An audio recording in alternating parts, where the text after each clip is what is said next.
Am I audible now? So after you have gone through the discussion of General Studies Paper 1, which includes important topics like geography, history, your social Indian society, all these topics, let us look at the analysis of General Studies Paper 2, which has 4 important parts in our syllabus.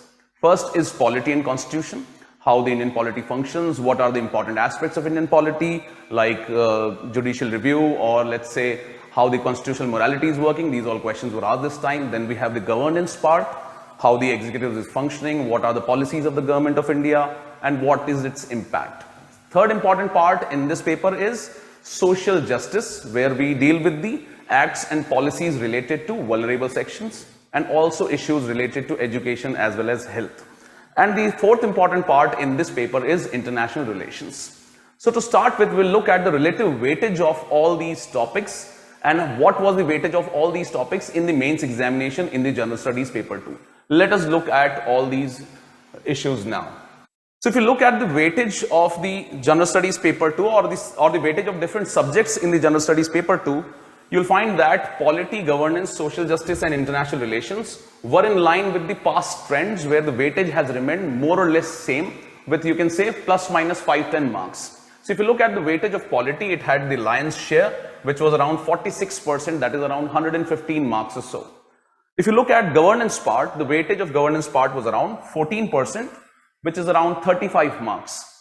Then if you look at the weightage of social justice and international relations, it was about 20%, that is 50 marks each for social justice, that is acts, policies, education and health related to vulnerable section, and of course the international relations, where we deal with India's foreign policy in terms of its foreign policy related to neighborhood, the impact of global geopolitics, or what are the policies of the developed and the developing countries and their impact on India. So all these aspects are asked in the international relations. So this was more or less the distribution of the paper, where the 4 topics were asked in this particular ratio. Now the polity part and the governance as well as the social justice part will be dealt by Navid sir as well as Raja sir, and I'll take up the international relations part straight away. If you look at the syllabus and how to approach international relations, you'll find that UPSC has provided this particular syllabus. And to understand the demand of the UPSC mains examination, you need to thoroughly analyze what is the syllabus and also how UPSC has asked the questions previously. So that gives us a very good idea or a fair idea of what to expect in the coming years. And that is what we did while preparing all our sources like the prelims, the mains compass, as well as our revision classes for the mains examination. All these were based on the analysis of the syllabus and secondly, the previous year questions. Now an interesting part in the international relations, and if you look at the syllabus, it has these 4 headings, that is India and its neighborhood relations. Second is bilateral, regional and global groupings and agreements involving India or affecting India's interest. Third is effect of policies and politics of developed and developing countries on India's interest, and there's a topic by the name Indian diaspora. And last topic, which is, you can say, a different topic or not so related to all these parts, that is important international institutions, agencies, fora, their mandate and structure. Now one important thing to note here is that the first 3 parts of the syllabus, that is India and its neighborhood, bilateral regional groupings and agreements, and the third part, that is effect of policies and politics of developed and developing countries on India's interests, all 3 are integrated in nature because things do not happen in isolation in all these 3 topics. So let's take up the example of, let's say, Afghanistan. What happened in Afghanistan? It is of course related to India's neighborhood and it is related to India's relations with Afghanistan first. Second, any grouping or agreement related to this which has impact on India's interests. So what we see is Shanghai Cooperation Organization, which includes important Central Asian countries, is very closely associated with Afghanistan. Or these are the countries which neighbor or border with Afghanistan. That is why this also has impact on the issue of Afghanistan. Third is what is the policy of developed as well as developing countries on India's interests. So what is happening in Afghanistan? US has withdrawn, Taliban has taken over.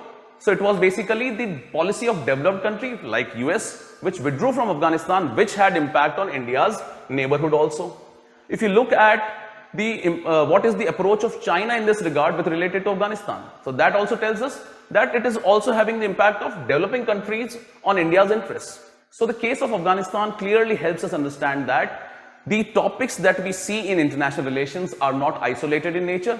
They are all integrated, especially the first three part, India and its neighbors, all the regional groupings or bilateral agreements that India has, and finally, the policies and politics of the developed and the developing countries. Similarly, based on the syllabus, the analysis of previous year question is also important. And if you look at the questions that were asked, they were more or less on the basis of the nature of the questions that was asked in the previous years. So if we look at these questions, these are the 4 questions that were asked by UPSC this year. Now, the topics that UPSC touched were bilateral relations, where the first question was related to India-Africa relations. In this, the UPSC asked that in the last few decades, if the last few decades were of Asia's growth story, the next few are expected to be of Africa's. In the light of the statement, examine India's influence in Africa in the recent years. This was the question. That was a 10-marker question. Then if you look at the previous year questions, in 2015, UPSC had asked a similar question, that is increasing interest of India in Africa, and it has pros and cons for India, critically examine. So it's a similar question. So that is why analyzing the themes, the nature of the questions in the previous years, and also aligning that with the syllabus is important. And if you have gone through the Compass magazine of international relations, all these aspects related to India's approach towards Africa, what are the challenges, what is India's policy, or what all projects India is undertaking, all these have been covered there. Plus, we are always dealing with countering China in every sphere of India's foreign policy. That is why we are competing with China also in the African theater as well. So this was about the first question. Look at the second question. So this year, UPSC focused more on this aspect, that is politics and policies of developed and developing countries on India's interest. Although the question was not directly related to what would be the impact of these initiatives on India, but you should be understanding the major currents in the geopolitics that are happening, and that is what UPSC has asked. Look at the question. The USA is facing an existential threat in the form of a China that is much more challenging than the erstwhile Soviet Union. This is a direct reference to the Cold War, which started after the Second World War, right? Because then the world was divided into 2 camps. One was led by the capitalist United States of America, and the other camp was led by the erstwhile USSR, which represented the communist bloc. But after the disintegration of Russia or the erstwhile USSR in 1990s, US was the only superpower that was left in the global politics. But of late, we are witnessing the rise of China, and that exactly is the context of this question. But the only thing that is required here is you have to compare how the challenge that China poses to the US's hegemony in the global politics is different from the challenge that the Russia posed or the erstwhile USSR posed for US's dominance in the global geopolitics. This is in line with the questions that have been asked previously. For example, the important geopolitical currents like quadrilateral security dialogue, already a question has been asked in the previous year. So similarly, the important geopolitical current has been asked. Plus, anything that is happening in India's neighborhood, in Indo-Pacific, that is the extension of India's neighborhood, the geopolitics that is unfolding is basically because of the confrontation between US and China. And that is why on every aspect that we have discussed in QIP classes, in the mains revision classes, also in the mains compass, the India's foreign policy and challenges from all these aspects, that is the US-China confrontation. Then if you look at this question, this was in news in the month of October when the Orcas trilateral security partnership was finalized, and we were required to analyze the newly created partnership is aimed at countering the China, and the aspect that was asked is it going to supersede the existing partnerships in the region? Discuss the strength and the impact of Orcas in the present scenario. So last year, if you have gone through the previous year questions, you might have seen a question related to quadrilateral security dialogue, and it was basically related to the nature of the quadrilateral security dialogue or what it represents presently. And similar question has been asked related to AUKUS, which is also important because India also has interest in the Indo-Pacific region, plus India has already aligned with United States of America in the Indo-Pacific region. That is why anything that happens where India has interest is of course of importance for the mains examination, and that is why a question has been asked. If you look at the question, the Quad question was related to nature of Quad, but now the question was related to nature of the Orcas. That is why this kind of analysis was required while you were studying, so that you could be able to analyze or answer the question that was asked in the examination. And lastly, we have been asked the question related to groupings involving India, where the question is related to critically examining the aims and objectives of the Shanghai Cooperation Organization and what importance does it hold for India. I've already highlighted the context that what is happening in Afghanistan brought into light the importance of SCO for India, and you might also be aware that the heads of the nations of the 5 Central Asian republics have been called for the 26th January celebrations, that is the Republic Day celebrations. Now, previous questions, if you look at them, the question that has been asked related to other groupings is Ashgabat Agreement, that was again related to the Central Asian countries. So more or less, looking at the geography of India, India has its neighborhood. Then one policy of India focuses on the continental part, which is the Central Asian or the European part. Then the other part of the Indian foreign policy is focusing on is the Indo-Pacific region. And that is where we are bringing out a balance here. So the continental part, the question was asked related to SCO, and in the maritime sphere and in the Indo-Pacific part, we were asked this question. And this was about the overall geopolitics that the world is witnessing right now. Right? So this is the overall analysis of the 4 questions that were asked. All of the questions were on predictable lines. If you had prepared them based on the demand of the syllabus, the nature of the questions that were asked in previous years, you could have easily handled these questions, and all of them were covered in our sources like the Compass magazine for the international relations as well as in the mains revision classes. This brings us to a question that we are going to take up in this discussion. Of course, everybody has said that this class will be followed by detailed analysis of every question that was asked in the examination. So videos will be uploaded for that. But presently we are dealing with this particular question, which is the Orcas security partnership. Now, if you look at the question related to quadrilateral security dialogue, it was in news for past 3 to 4 years, and it was in news in 2020 because of the Galwan incident that happened along the line of actual control between India and China. And that is why the Quad got a kind of boost, because India wanted to partner with the countries which are having interest in countering China. But what was issue or what was the nature of this quadrilateral security dialogue was of concern to the experts. If you look at this question, it asks that quadrilateral security dialogue is transforming itself into a trade bloc from a military alliance in the present times. Discuss. So UPSC might have already known that US is going to formulate another military alliance. That is why it had predicted this question beforehand. And it talked about the nature of Quad, that it is transforming itself into a trade bloc and not a military alliance. But now when we know that the Orcas has been formed, which is a military partnership in the Indo-Pacific, we are absolutely sure that Quad does not have any military focus right now. And it is more of focusing on the soft agenda of the US's focus on the Indo-Pacific, while the Orcas is more concerned about the military aspect of the Indo-Pacific geopolitics. So that is what is clear now. So based on the previous year question, the theme of the question, this year's question has been created by UPSC. Now, in this question, if you look at Orcas involves Australia, United Kingdom, United States of America.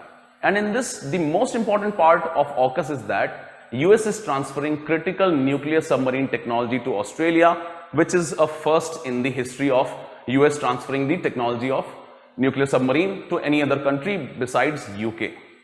That is why this was important. Plus, it is in important geopolitical theater, that is our Indo-Pacific region.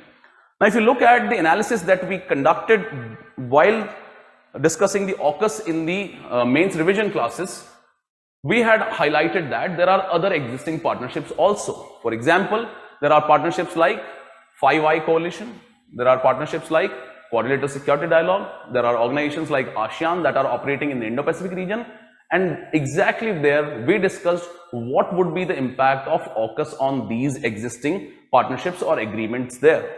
So if you look at this question that was formulated in the mains revision classes, the question that was on very similar lines to the one that has been asked by UPSC this year. The question was, Quad could end up running out of steam because of the formation of Orcas security partnership. Discuss. So this is a similar question.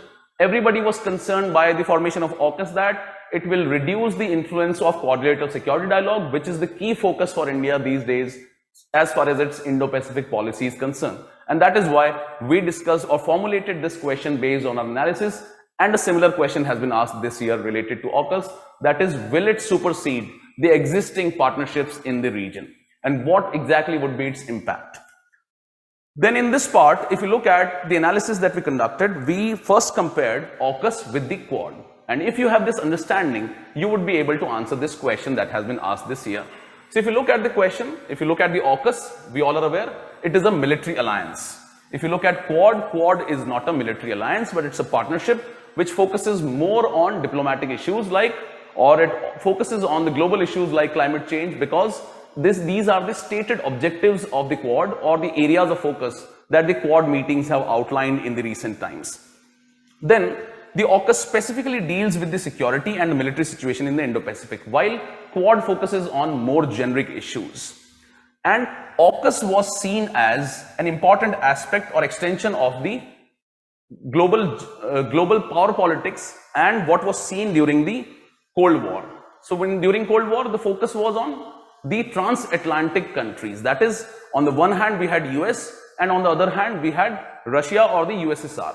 But now the focus is on Indo-Pacific. That is why it is a pact to protect the Indo-Pacific from China's dominance and shield the post-1945 global order. That is, it wanted to shield the impact of United States of America on the global geopolitics. However, Quad, as we have already outlined, the members of the Quad have the shared agenda of their own. But the only thing that was common between the two, or that is common between the two, is that both focus on protecting or creating Indo-Pacific region, or making the Indo-Pacific a rule-based international order in the Indo-Pacific region. So that is the common focus area of both these organizations.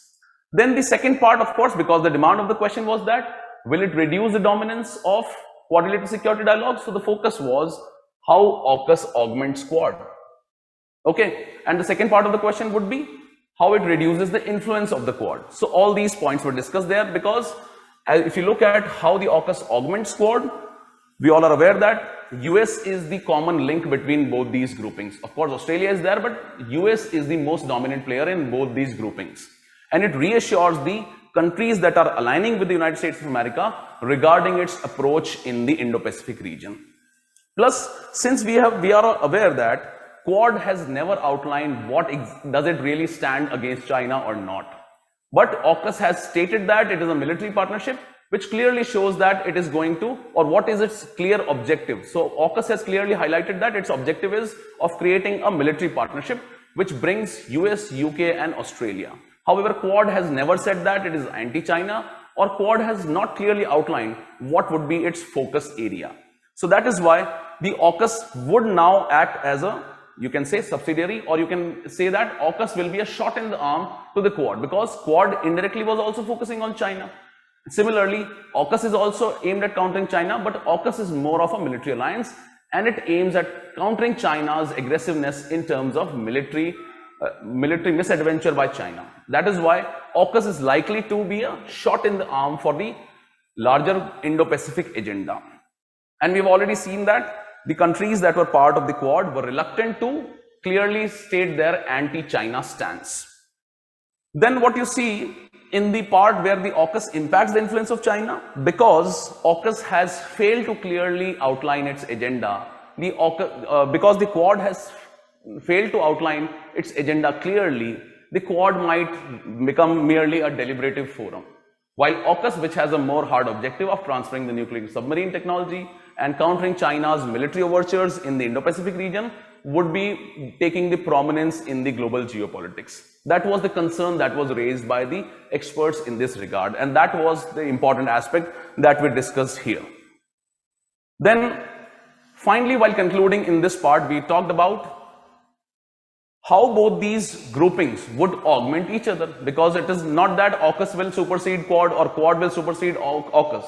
If both these groupings, which have the common agenda of a free and open Indo-Pacific region, if these work in harmony, if they create synergy, that will be more important for India's foreign policy.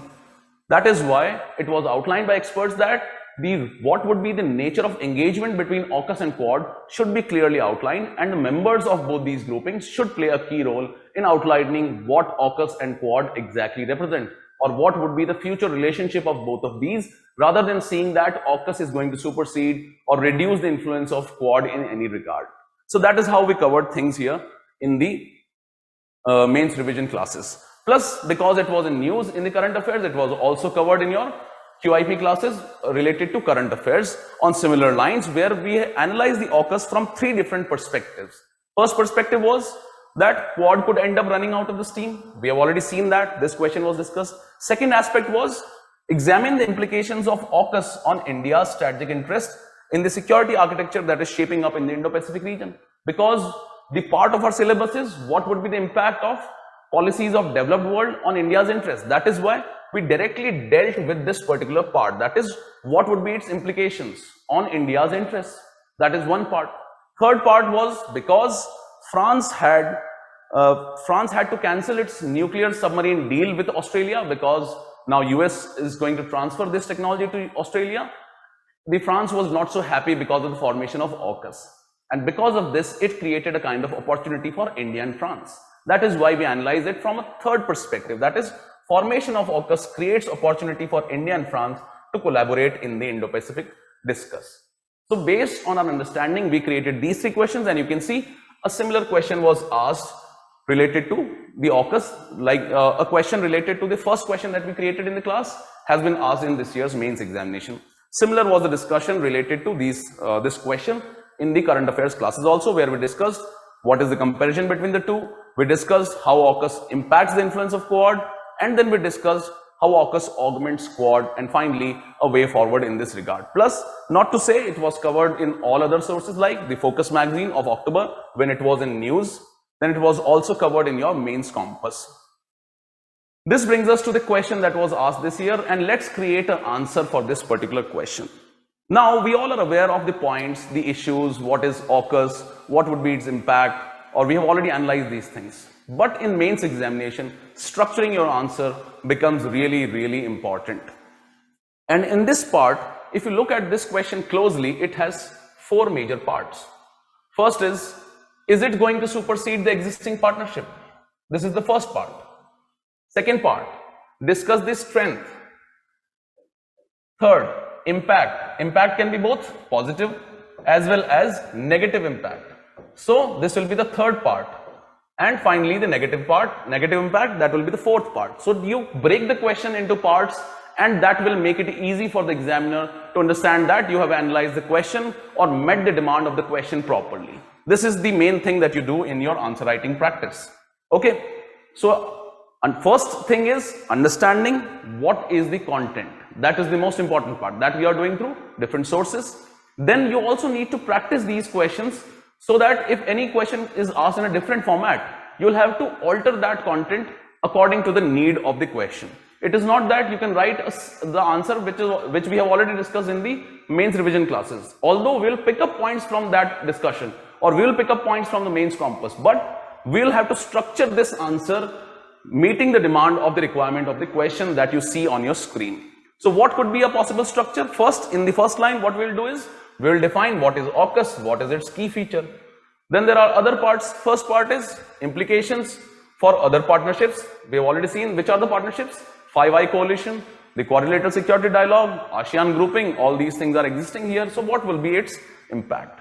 Then we look at what are the strengths of AUKUS, how it is going to impact is the second part, where we will to look at positive as well as negative implications.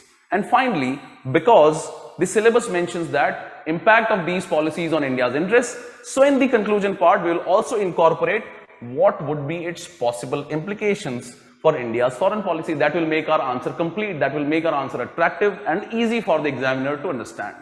So in this line, a simple introduction can be, AUKUS is a military partnership formed by UK, US and Australia, wherein US is transferring critical nuclear submarine technology to Australia in order to counter Chinese influence. This meets our first part. We have highlighted what exactly is AUKUS, what is happening in the AUKUS, what is its feature, which all are the main players, and finally, what is its main objectives. So all these things we have included in just one-liner introduction. Then we can draw a diagram where we can already show which all are the other partnerships that exist in the Indo-Pacific region. These partnerships are our Orcas. Orcas is of course the demand of the question. Then we have the Quad and we have the Five Eyes coalition, and besides that we have the ASEAN grouping. Fine. Next part, what is the impact of AUKUS on the other partnerships, or is it going to supersede? Let's meet that demand. So that is the next part of the question. What would be its impact on the existing partnership? So what we can say is that it complements similar arrangements in the region which aim at having the final goal of free and open Indo-Pacific region, or indirectly which have the goal of countering China.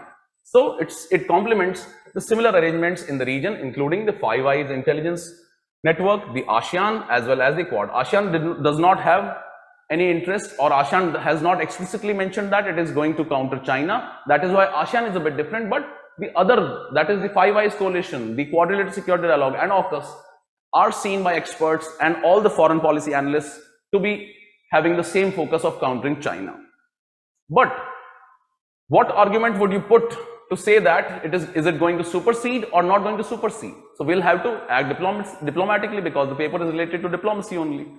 So the aspect that we'll say is that in a multipolar world which is devoid of clear alliances, because it is not the Cold War time that is going on right now. Things are different here, and a lot of multilateral engagements are taking place across the globe.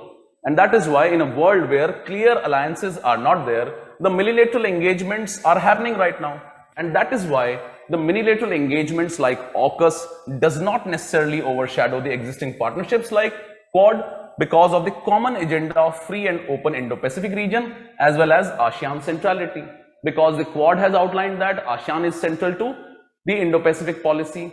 Also, the AUKUS, Quad, all these things have outlined that they want a free and open Indo-Pacific and a rule-based order in the Indo-Pacific region. It's an indirect reference to the Chinese aggressiveness in the South China Sea, and plus also in the Taiwan Strait, which we have seen was in current affairs regularly. Finally, to counter that, it is not superseding the existing partnerships. We'll say that common members need to focus on further synergizing the functions of these partnerships to pursue their common interests. Simple. Okay. So we have analyzed what is happening right now. The multilateral engagements is the order of the day. That is why it does not necessarily supersede, because the question required us to analyze, is it going to supersede the existing partnerships in the region? We can't simply go and saying that yes or no. We'll have to analyze, break, and then take a stand which has to be a balanced stand, right? So we have taken that stand. Does not necessarily overshadow the existing partnerships. Next part that we are interested in is what are the strengths of the AUKUS? So let us look at the strengths then. So we are seeing that it is the first of its kind military alliance in the Indo-Pacific region, and that is why it reassures the regional countries which are aligning with the United States of America of the US's commitments in the Indo-Pacific security architecture. Presently, US was aligning in the Quad, and it was not clearly outlining what exactly would be the military aspect of the Quad. But now it has clearly outlined that in the form of AUKUS. That is why it clarifies the role of the US in this particular region. Plus, it will be a shot in the arm to the larger Indo-Pacific agenda. In this larger Indo-Pacific agenda, India is also interested. Countries like Japan are also interested. That is why it will be a shot in the arm to the Quadrilateral Security Dialogue or to the larger Indo-Pacific agenda.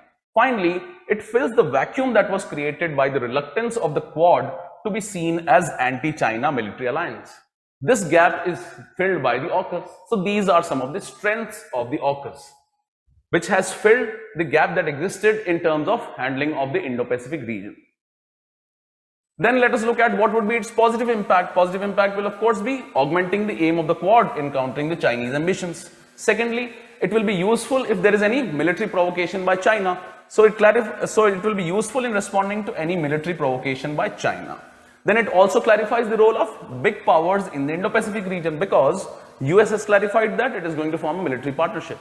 UK is also a part of the AUKUS, where earlier UK did not clarify what exactly is its policy as far as the Indo-Pacific is concerned. But now that UK is a part, because of course of Brexit, it has clarified the role of big powers here.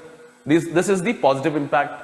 Thirdly, it augments the capabilities of Australia, which is the only country that is present in the Indo-Pacific region, which has the capability of countering China besides Japan.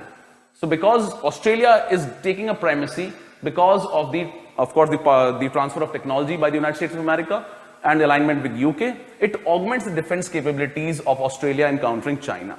And finally, ASEAN countries which have not clearly taken their stand if they align with US or they align with China, it will make quadrilateral security dialogue simply palatable to these countries. Earlier, these countries were reluctant to align with quadrilateral security dialogue normally. Although Quad had outlined that, as far as policy towards Indo-Pacific is concerned, they all focus on ASEAN centrality. But now that AUKUS clearly focuses on the military aspect and Quad is focusing on soft agendas, that is why it will make it easy for the Quad grouping to put itself in front of ASEAN countries and attract them through the soft diplomacy. That is the positive part of, or positive impact of the creation of AUKUS. Fourth part is of course the negative. First is France has been sidelined here. France was not so happy because of the formation of AUKUS, and that is why if you are not bringing all the countries of the world together in countering the Chinese aggression, it of course discourages a consensus on the larger issue of rise of China. Second part, it shrinks the potential space available for Quad and India to play a serious role in the region's security architecture, because India is not a part of the AUKUS. Plus Quad, which was seen to be the main body which will be focusing on the Indo-Pacific and countering China, is now being seen as sidelined. Okay, so that is what is the second part. Then, because the AUKUS is a military partnership, China is already increasing its military strength in terms of navy, its army. That is why it is leading to militarization of the Indo-Pacific region, and it is further going to lead to arms race, right? Then it will make it difficult for some ASEAN countries which want to remain neutral and don't want Indo-Pacific to become the theater of geopolitics or the theater of power play of the important hegemonic powers here. Okay, because these countries are more interested in building their economic relations. They do not want any kind of instability in the Indo-Pacific region because of the power play of superpowers of the world. So this is the thing about negative impact. How would we conclude this question?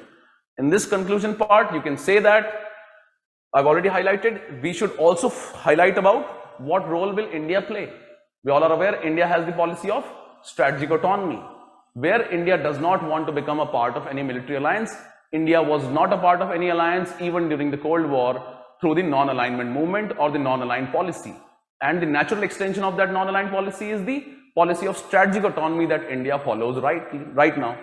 So with India's reluctance to join any military alliance, AUKUS, by augmenting the Quad's objective, increases India's quest for a free and open Indo-Pacific in line with its principle of strategic autonomy. Right? So this is how we are going to approach the questions. All these points we discuss in the classes, but we just need to put it into proper structure to meet the demand of the question, break it into different parts, make it easy for the examiner to understand what exactly has been asked in the question. That is how you answer the questions, right? So this was one question that we took up from international relations. Now the next topic is polity and governance, that will be taken up by Navid sir. So I'll hand over things to Navid sir now, and of course it will be followed by the discussion of other questions that were asked in the IR part in the form of videos. Thank you so much. Yeah, okay. Good evening, everyone. So as Mangal sir has already stated about the relevance of governance, constitution and polity as has been provided in the syllabus. Now, let's try and understand what has been asked by UPSC, why it has been asked by UPSC, and what can be those takeaways with respect to this year's paper, and also what we can learn for our future preparation also. Now, as highlighted by Mangal sir, that this whole section of governance, constitution and polity comprises a sizable portion of the entire syllabus. And if you look at this year's total number of questions, or one second. Okay. The weightage in terms of marks, which has been allocated to this section of polity, governance and constitution, then you can see that questions pertaining to 150 marks was asked with respect to both polity and governance. And this has been more or less the same ranging from around 140, 145 odd marks to as high as 175 marks asked in the mains of 2018. Now, again, the idea here is not to go into the flow of these marks, but also to understand that what has been asked within those marks and how many questions have been asked with respect to both polity and governance. So this year, as you can see,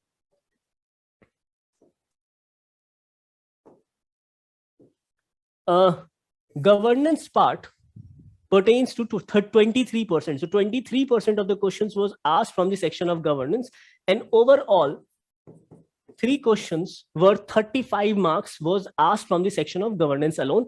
But again, having said that, this does not mean that you do not study for governance, because it is one of the major component of the syllabus. And as you can see, for 2019, 39% or as close to 40% of the questions was asked from the section of governance. So let's understand. So after understanding this inclusion of polity and governance as one section, let us go through the questions asked by UPSC this year. Now, 2 things I would like you to understand here. First is regarding the syllabus, that which part of the syllabus has been covered by UPSC. And secondly, was there any contextual reference to any current event, or was that particular part of the syllabus on which questions have been asked, was that part in news or not?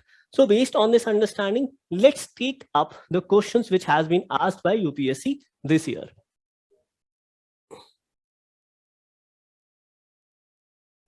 So the first question asked was regarding the concept of constitutional morality. Now, when you look at this particular question, the one thing which comes into the mind is the fact that the question is very analytical. You have to think about this particular question. And based on this aspect of constitutional morality, the question is also asking about judicial pronouncements. So again, you have to correlate constitutional morality or the concept of constitutional morality with relevant judicial decisions. So definitely UPSC must have some relevant judicial decisions in mind. Now, while understanding about the concept of constitutional morality, now more or less we can say that the aspect of constitutional morality is rooted within the provisions of the Constitution itself. And when we talk about the Constitution, and also particularly with respect to the aspect of morality, then very first thing which comes into our mind is the preamble of the Indian Constitution. And here 3 terms becomes very important. These 3 terms are justice, liberty, and equality. Now, we have to understand this concept of constitutional morality based on this, because the concept of constitutional morality is also based on this understanding of the social dimension of the Indian Constitution. Now, we know that the Indian Constitution provides for fundamental rights under Part 3. But apart from fundamental rights, the Constitution of India also ensures that the state, that is the government, should take care of certain welfare schemes or certain aspects of Indian citizens, particularly with respect to their rights and overall developmental process, and for which Part 4 provides for these provisions whereby the state can take certain affirmative action for overall development. Now, first of all, let's read this question, which says constitutional morality is rooted in the Constitution itself and is founded on its essential facets. Explain this doctrine of constitutional morality with the help of relevant judicial decision. Now, as I've already stated, that this aspect of constitutional morality is also based on this context of social morality. So certain customs, privileges, customs, traditions, cultures, etc. These definitely everyone is allowed to practice as part of Article 25 of the Indian Constitution. However, it was for the first time in the Sabrimala judgment that these aspects of culture were given secondary importance vis-a-vis fundamental right to religion, and also the context of equality was also related. So it said, so it allowed women of 15 years and more to enter into the temple based on this fundamental right of equality, and also the context of right to religious practices. Now, this can be said to be one of the judgment which comes into our mind while reading this question. The other judgment which very naturally comes to our mind is the judgment of Navtej Singh Johar. Now, this judgment, it struck down section 377 of the Indian Penal Code and thereby allowed the LGBTQ community equality in the society. So again, we are on one hand, we are talking about the political rights of individuals, whereas on the other hand, we are also seeing the constitution as a dynamic constitution, a constitution which not only preserves the political rights, but also ensures social revolution. And regarding the current context, this part, this news also appeared with respect to the fact that protect the LGBTQIA community as per the High Court of Madras, where they have asked the police, to take help of those NGOs which take care of these LGBTQ community. So again, a current context can be seen with respect to this particular question, and regarding the part of the syllabus, it can be said to be part of basic features of the Indian Constitution and also significant provisions. Now, when we talk about constitutional morality, the basic provisions can be said to be the aspect of rule of law, and also based on these two judgments, we can mention about the aspect of justice, liberty, equality, fundamental rights, as it preserves not only preserves our fundamental rights, but also disallows the state to encroach on our fundamental rights or the fundamental rights of the citizens. Apart from this fact, the Constitution also provides limitations on the powers of the executive through the concept of constitutionalism. So again, separation of power also becomes one of the key facets of this doctrine of constitutional morality. So, as I've said, while going through this question is based on both aspects, the core aspect of the concept of constitutional morality, and also the dynamic aspect or the current related aspect with respect to the judicial decisions. Now, a very analytical question, but asked by UPSC this year from the basic syllabus of Indian Constitution, important features and amendments. And also, as you can see, the news appeared in June 2021 and was also covered in the DNS and Focus magazine as well. Now, coming to the second question, it says, discuss the desirability of greater representation to women in the higher judiciary to ensure diversity, equity, and inclusiveness. Now, there are two important terms highlighted here. One is desirability of greater representation of women. And this is to ensure that there is more diversity in the judicial offices, there is more equity, and also there is more inclusiveness. So again, as Raja sir discussed about the role of women with respect to the gig economy, again, the aspect of women empowerment, or rather women non-representation in the higher and also other aspects of Indian judiciary was asked here also. Now, see, there are two things with respect to this particular question. When we talk about desirability of greater representation of women in higher judiciary, definitely there has to be a way in which women can be provided reservation, right? One is this. And second, there has to be a particular purpose which should serve with respect to reservation. Now, apart from providing reservation, we also have to see that is there any other way through which we can improve the inclusiveness or representation of women in the society. So based on these understandings, this particular question was asked. Now, this question was also asked with reference to this very important, I would say, statement made by the Chief Justice of India, where he supported 50% reservation for women across all hierarchies of judicial offices. And he said that the data suggests that the representation of women in all part of judiciary, including Supreme Court, High Court, and also lower courts, the data suggests that there is very less number of women in the judicial services. Now, why representation of women is important? It is important, obviously, to ensure gender parity, but also to ensure that the aspect of sensitization,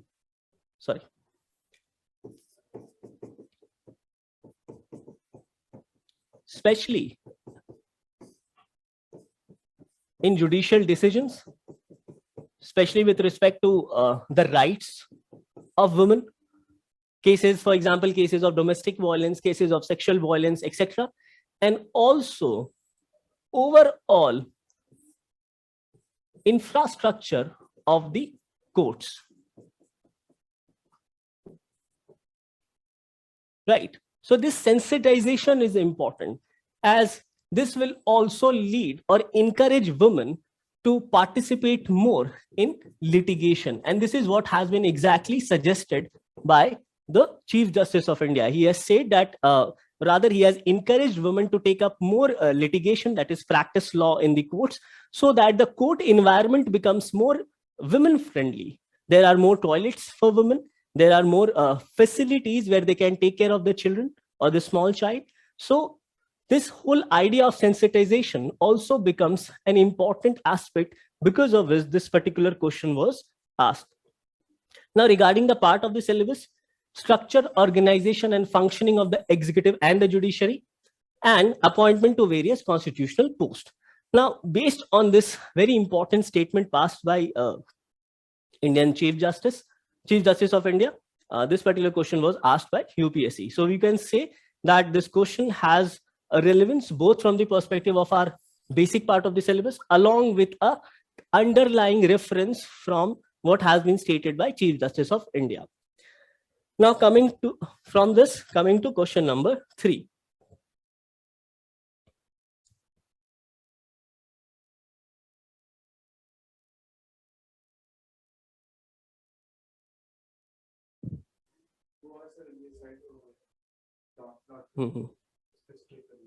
Yeah.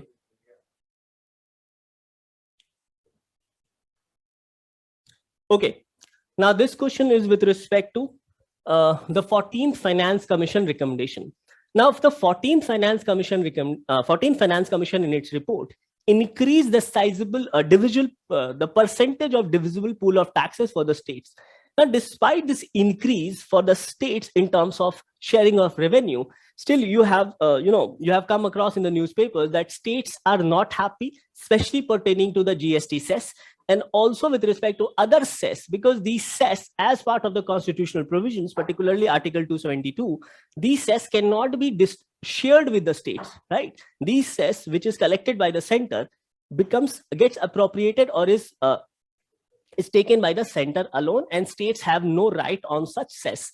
So based on this continuous financial rights of states, this particular question was framed by UPSC, stating that how have the recommendations of the 14th Finance Commission of India enabled the states to improve their fiscal position?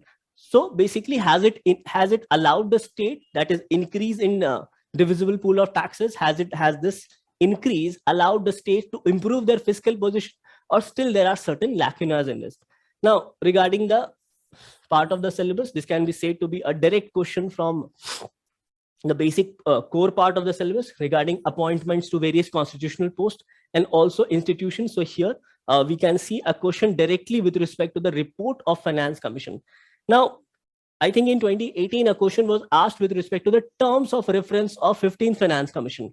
But here again, UPSC has gone back to 14th Finance Commission based on what is happening in the present circumstances.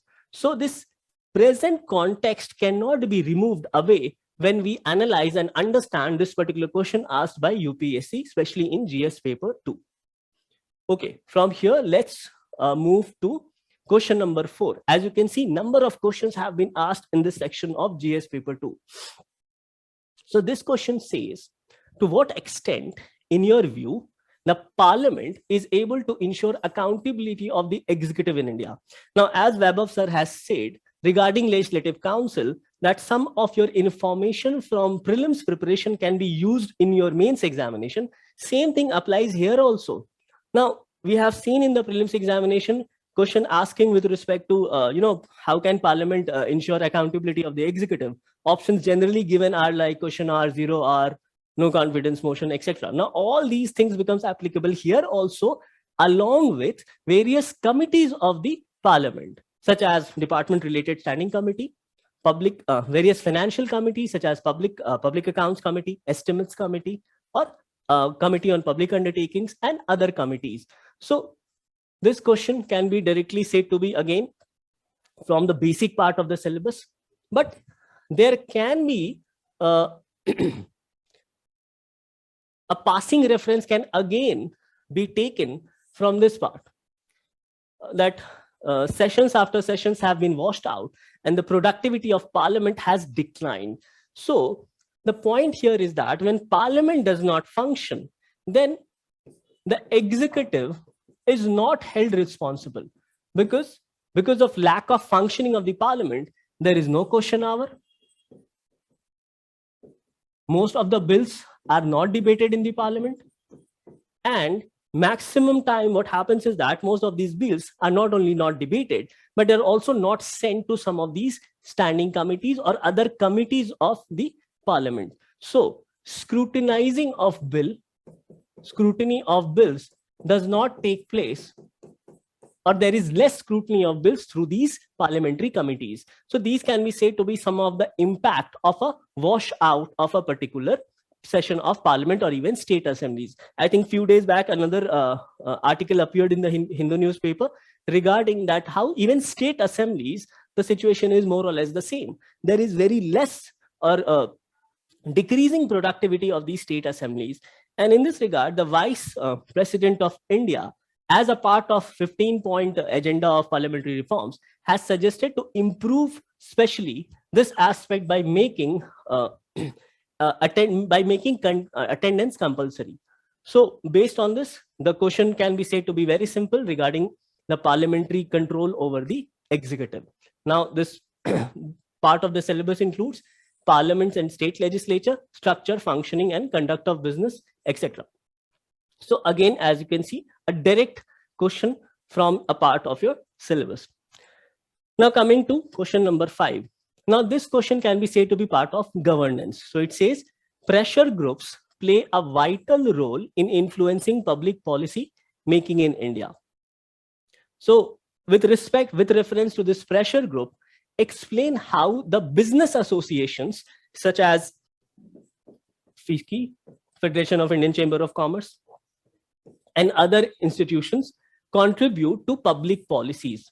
Now, generally, what happens is that prior to the presentation of budget in the parliament, the government at times conducts some of the special sessions with these pressure groups. Now, these pressure groups do not actively participate in the party politics or decision-making process, but they influence the policy making of the government by giving their suggestions as such. And here FICCI can be said to be one of the example, which also provides its suggestions not only with respect to budget, but also with respect to various industries or what is taking place or what is happening in various industries, and thereby they give their opinion to the government with respect to framing of these rules and policies.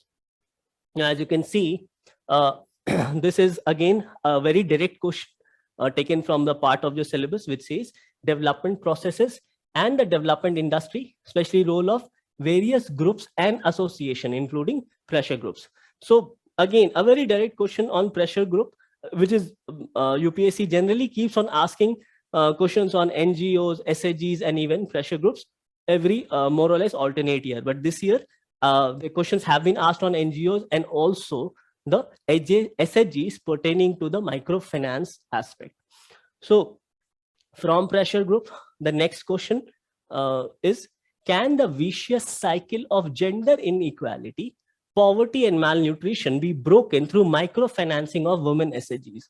Now, if you notice from GS paper 1 to GS paper 2, the underlying theme of women empowerment has been very categorically focused by UPSC this year. And gig economy, women participation or more women challenges with respect to participation of women in gig economy, gender, greater desirability of participation of women in higher judiciary. Now here also, a vicious cycle of gender inequality, poverty, and malnutrition can be broken through microfinancing of women SHGs. Explain with examples. So again, SHGs is an important topic, and as already highlighted here, very important part of the syllabus. So you need to have a thorough understanding, and you also need to have a very key eye with respect to what news appears, especially if they are associated or related with your key part of the syllabus. Now, this news appeared in January and also in May 2021. Now, this news were the microfinancial institutions flag rural borrower distress to RBI and marketing support for women's self-help groups. Now, this was a news with respect to the state government of Rajasthan. Now, again, we have covered these news in DNS, and also in Focus and Compass magazine.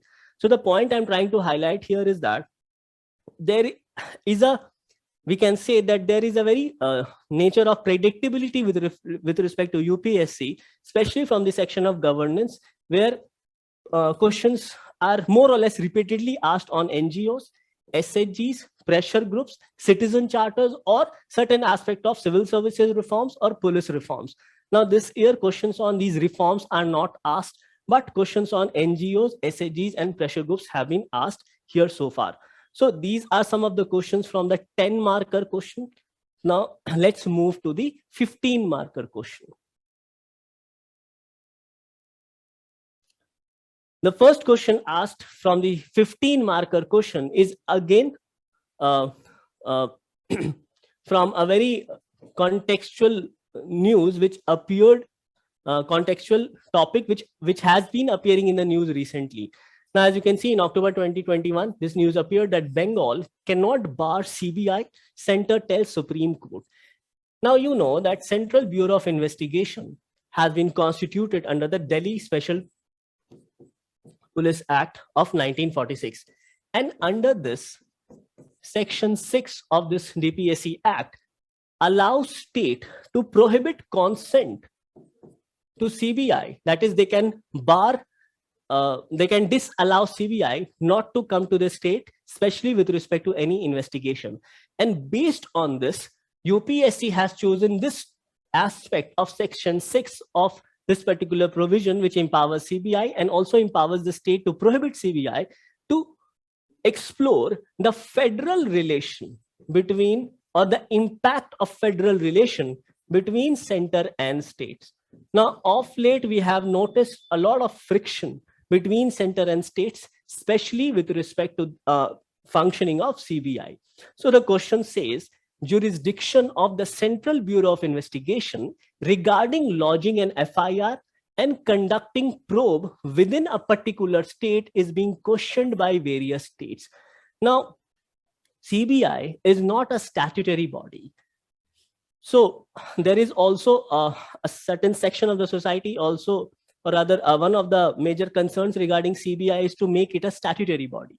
So it says that, however, the power of states to withhold consent to the CBI is not absolute. So this power of state provided under Section 6 of DPSC Act is not absolute. Explain with special reference to the federal character of India. Now, when we talk about the federal character of India, obviously we are talking about the center-state relationship. And of late, we have seen that those states which do not have the same, where the government are not same in terms of the political parties, then there are greater friction. And here we have taken example of Bengal, and in 2020, similar provisions, I think the state of Andhra Pradesh and even Punjab have also raised objections with respect to CBI conducting investigation in their particular state. So in a way, this poses or raises this aspect of the federal relation. And if you see the part of the syllabus, it says important aspects of governance, transparency and accountability. Transparency, issue. Yeah. The first aspect is important aspects of governance, transparency, and accountability. And the second aspect is issues and challenges pertaining to the federal structure. So again, federal structure, questions on federal structure has been asked, although this time from the prism of CBI. Now coming to question number 12, question asked on Human Rights Commission, that is both NHRC and State Human Rights Commission. Now the Protection of Human Rights Act empowers these Human Rights Commission both at national and state levels. These Human Rights Commission, they prepare their own report. They also support, help in some of these cases with respect to violation of human rights. Further, these commissions also have power of investigation and also inquiry, and these commission can also summon any people to gather evidence. But the problem here is that there are certain structural issues with respect to functioning of NHRC and SHRC. Now, these structural issues is that whatever suggestions provided by these human rights commissions, these are advisory in nature. And even though they have the power to summon, conduct inquiry or investigation, still they do not have the status of a quasi-judicial body, which means that their decisions or their opinion are not binding. So again, this can be said to be one of the structural limitation on the functioning of NHRC and SHRC based on, or rather as provided in the Protection of Human Rights Act. Now, the part of the news which appeared in June and July, now it is a related news. The news which appeared in June stated that NHRC panel to probe post-poll violence in Bengal. Now, post-election in West Bengal, we witnessed number of violence. So here the NHRC said that they want to investigate violence which happened in Bengal. Now in July, the same news appeared that NHRC panel submits report on Bengal post-poll violence. The point is, what if now they have submitted their report, but their report are not binding. It is only advisory. It is only advisory in nature, and hence they cannot compel the government to enforce its decision. And this is where they become a toothless tiger, and they become powerless with respect to implementing their opinion. And based on this particular question was asked from this part of the syllabus of statutory, regulatory, and various quasi-judicial bodies. Now, again, as I've stated, NHRC does not have powers as which is provided to a quasi-judicial body. So the question says, though the Human Rights Commission have contributed immensely to the protection of human rights in India, yet they have failed to assert themselves against the mighty and powerful. Now these terms becomes important, that is mighty and powerful. It can be referred to any state government or to any group of individuals. Analyzing their structural and practical limitations suggest remedial measures. Now, this is what has been asked by UPSC with respect to suggestion regarding limitation in the functioning of NHRC and HSRC, which we have just seen, and also any suggestions which you can provide on your side. Now, NHRC has always been in news, and also I think last year in 2021, a new chairman was also appointed for NHRC. So a question on NHRC was very much expected, and can also be said to be one of the major part of the core part of syllabus. Now moving to this question, analyze the distinguishing features of the notion of equality in the Constitution of US and India. Now, a direct question from part of the syllabus, comparison of the Indian constitutional scheme with that of other countries. Now here what you need to know is regarding Article 14. Article 14 says that state shall not deny to any person equality before law and equal protection of the laws. Now, this is what Article 14 of the Indian Constitution provides. Now, when we decipher this provision of equality before the law and equal representation or equal protection before the laws, it also means that state can provide reasonable, that is, reservation can be provided, or certain privileges can be provided to a certain particular class of citizens, a particular class in general, which can be constituted based on certain. So based on this aspect of equality before the law and equal protection of the laws, there are certain reasonable classification which can be done under Article 14. Now, this part of Article 14 is also provided under the US Constitution, which was added through the US 14th Amendment. And this is with respect to the equal protection of the laws. Now, there, it also provides for equality clause and also the aspect of due process of law. So again, you need to have a clear understanding to answer this particular question with reference to Article 14 and the context of equal protection of the laws, reasonable classification based on certain objective and based on certain grounds to be achieved in India, and also the aspect of 14th Amendment of the US Constitution. And this becomes a major part of the syllabus, which says comparison of the Indian constitutional scheme with that of other countries. So again, as a part of comparison question, generally a comparison question is asked by UPSC, as a question was asked with respect to the nature of secularism practice in India and that of France. So on similar lines, this question was also asked by UPSC. Now coming to question number 14. It says, explain the constitutional provisions under which the legislative councils are established. Now, very simple. You need to know about those constitutional provisions, especially Article 169, 174, etc. It further says, review the working and current status of legislative councils with suitable illustrations. Now, if you see in the section of recently in news, in January and in May, news appeared with respect to legislative council as well. The news was abolition politics on Andhra Pradesh cabinet not to abolish legislative council, whereas West Bengal government deciding to set up a legislative council. So on one hand, a state is deciding to abolish the legislative council, and on the other hand, a state is deciding to set up a legislative council. Now, this was basically contemplated by the state government of West Bengal because the chief minister had lost her legislative assembly election, and therefore it was contended that in order for her to ensure her post of chief ministership, she should be a member of either legislative assembly or legislative council. Now, the important part of this particular question is that review the working and current status of legislative council with suitable illustration. Now, you can give these two as part of illustrations if you have been aware about the recent developments with respect to legislative council. And regarding the constitutional provisions, you should be thorough with these provisions. Now, these provisions, since these appeared in the Hindu newspaper, so obviously we also covered in the DNS and also in the Focus magazine. And regarding the part of the syllabus, very simply and straightforward, state legislatures and their functioning. So again, very simple question asked by UPSC on one of the state legislative on state legislative council. So I'm sure you would have been easily able to attempt this particular question. Now see question number 15.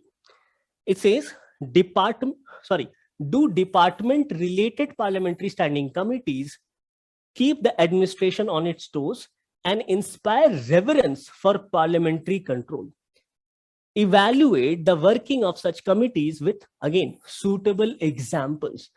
Now, as you can see, in most of the questions, there is certain underlying aspect of current developments through suitable examples, judicial legislations, review the working of the legislative council, etc. So while going through the core part of the syllabus, we cannot ignore what is happening around us, especially that part which pertains to the part of the syllabus. So as you can see, again in September 2020, a news appeared with respect to an article appeared in the Hindu newspaper stating Parliament and its panel, which said there is a need to rethink the tenurial prescription for reconstitution of department related standing committees. So when these articles appear in the newspaper, please make it a point to go through these articles. Now here, these department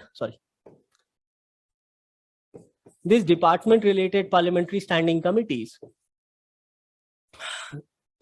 let's understand a few important things here. They scrutinizes or go through the demand of grants, for each of the various committees.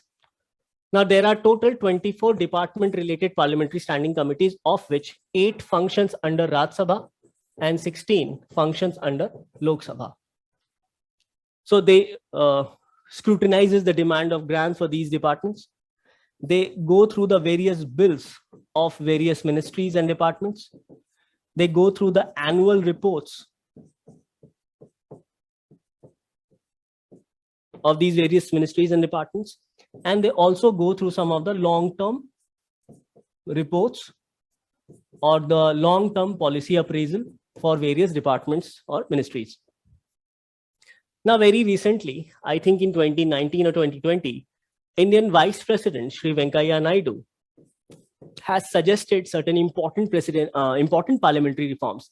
And one important part of that reform was also pertaining to the department-related parliamentary standing committee. Now, he said that there is a need to increase the tenure, which as of now is 1 year. And the second important point which he highlighted is that there's a need to introduce specialization, especially with respect to various subjects. For example, if there is a department-related parliamentary standing committee on commerce, then people who are specialized in that section of commerce and economy should be made a part of this particular committee. Similarly, he also stated about lack of sittings or functioning, or rather productivity of these department-related standing committees. So basically, he suggested to overview or review the working of these committees. And based on that suggestion, this particular question has been asked by UPSC this year. And considering the part of the syllabus, again, part of regarding the functioning, conduct of business, powers, etc. of the parliament. So we see number of questions have been asked from this section of Indian Parliament. Now coming to the last question, which was asked in GS2, was question number 18 from this governance part. It said, can civil society and the NGOs present an alternative model of public service delivery to benefit the common citizen? Now, why this alternative model has been asked? Because of certain gaps with respect to the public delivery of services by the government agencies. So these gaps can be filled by NGOs and other civil services organizations. So sorry, civil society and NGOs. So it says, discuss the challenges of this alternative model as well. That is, discuss the challenges with these NGOs and civil society organizations face while implementing important welfare schemes or important aspects pertaining to the vulnerable sections regarding education in the health sector and other sector for overall welfare for the, especially for the vulnerable sections. Now, NGOs have been in news of late also, especially with respect to FCRA, as government has been trying to regulate the functioning of those foreign NGOs. So it is a very expected question. And regarding the part of the syllabus, again, NGOs and civil services organization, especially as a part of development process, is provided in the syllabus. So again, very expected question from the section of governance. So we have gone through all the questions which has been asked this year. And as Vaibhav sir has suggested, we'll come up with detailed analysis of these individual questions, where we will try to give you a proper answer structure to each of them and also explain about the various aspects associated with that particular topic, which has been taken up by UPSC. So after understanding these backdrop, we can definitely say that covering the entire syllabus is very important, because we cannot say that what can be asked by UPSC or what cannot. The current aspect, that is the news part, it gives definitely a reference, a context based on which we can prepare. But only going through the news is not suggestive, because then it may deviate us from the basic part, that is covering the entire part of the syllabus. So that should be your basic part. To cover the entire syllabus, you should have handy notes with respect to your syllabus. And also while going through the newspaper, try to correlate that part which is a part of the syllabus. So this can be said to be one of the key takeaways. Now I have try to bifurcate a number of questions with respect to marks from each section. So from constitutional basics, one question on constitutional morality, comparative question, one question on India-US, federal issues. I have taken the question from CBI because effectively it talked about the federal relation where states can prohibit the CBI from conducting investigation. Now, as you can see, from the Indian Parliament, questions pertaining to 40 marks was asked. Now, this year, no questions has been asked on the role, nature, functioning, etc. of president, governor, or even the prime minister. One question on Indian judiciary, that too with greater representation of women in higher judiciary.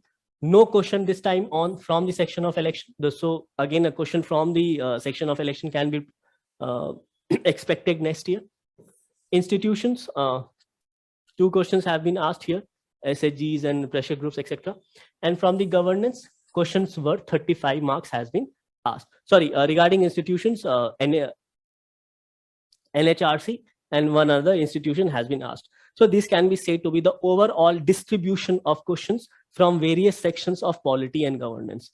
Now, we cannot take this for granted that if this has been asked, then next year, definitely a question can be asked from the section of election. No, it's up to UPSC. But nevertheless, we will prepare everything what has been provided as part of the syllabus in all these parts, including local institutions, that is Panchayati Raj and municipalities, and also the important functions performed by president, governor, and the prime minister. So after this, let's try to answer this particular question, which I have already discussed in detail. This was question number 2, and this carries 10 marks. So it says, discuss the desirability of greater representation to women in the higher judiciary to ensure diversity, equity, and inclusiveness.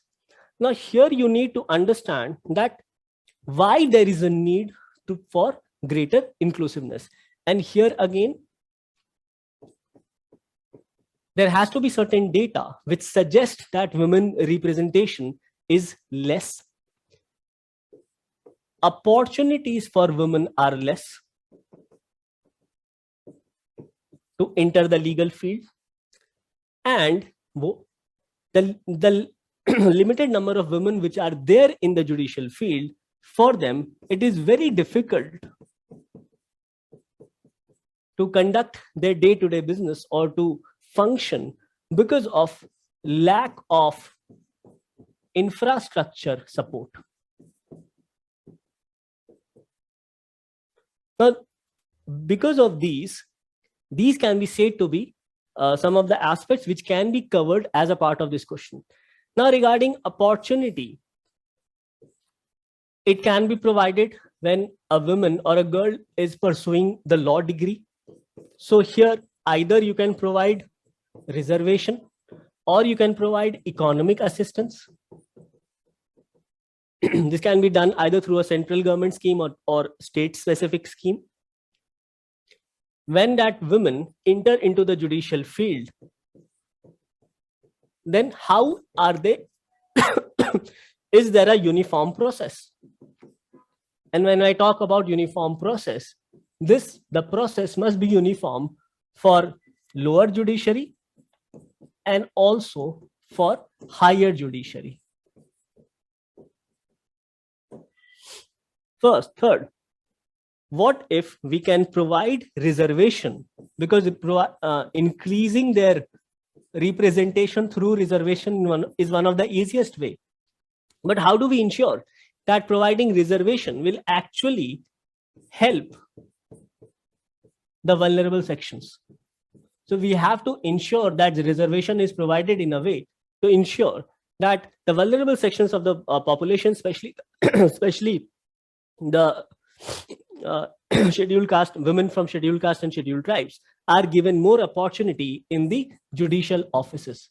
And apart from higher judiciary, these representation and these support mechanisms should be given throughout the judicial hierarchy, including right from the lower level to the higher level. So these can be said to be the broad parameters on which you can base your answer. Okay, so as a part of the introduction, I have taken up some of the statistics also, and it says that inadequate women representation across judicial offices, and I've also given that data, 30% in subordinate judiciary, 11.5% and 12% in high courts and Supreme Court respectively, has prompted the Chief Justice of India to back 50% women reservation in judicial offices at all levels to ensure diversity, equity, and inclusiveness. So now again, you can have your own introduction, but the introduction must pertain to the demand of the question. Your introduction and the demand of the question cannot be incoherent. There has to be a coherency, and your further answer must flow from where your introduction ends. So the question was, discuss the desirability. So why there is a need for desirability? So it says desirability of greater women participation how it will help. It will address the prevailing gender imbalance, especially in the judicial offices. It will help in gender sensitization of judicial orders, particularly addressing the rights of women. Now, these rights can be either with respect to the religious rights, their domestic rights, or in case of infringement of rights. Now, these infringement can again be instances of sexual violence or domestic violence. Another aspect which can be said that in Supreme Court, as of now, there are 4 judges, 4 women judges. So greater number of women judges in Constitution bench will further sensitize the judicial decisions, improve gender specific infrastructure within court premises, such as provision for separate toilets for women. In one of the report titled India Justice Report of 2020, it suggested that in the trial courts, most of the trial courts did not have these facility, a separate toilet for women. So just imagine that how difficult it would be for a woman judge or even for a woman practitioner, that is a lawyer, to take up law profession.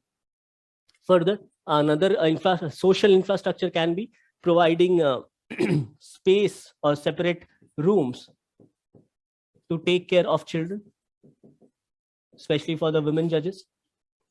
So these can be so once there is greater number of women in the Indian judiciary, so all these aspects will be taken care of.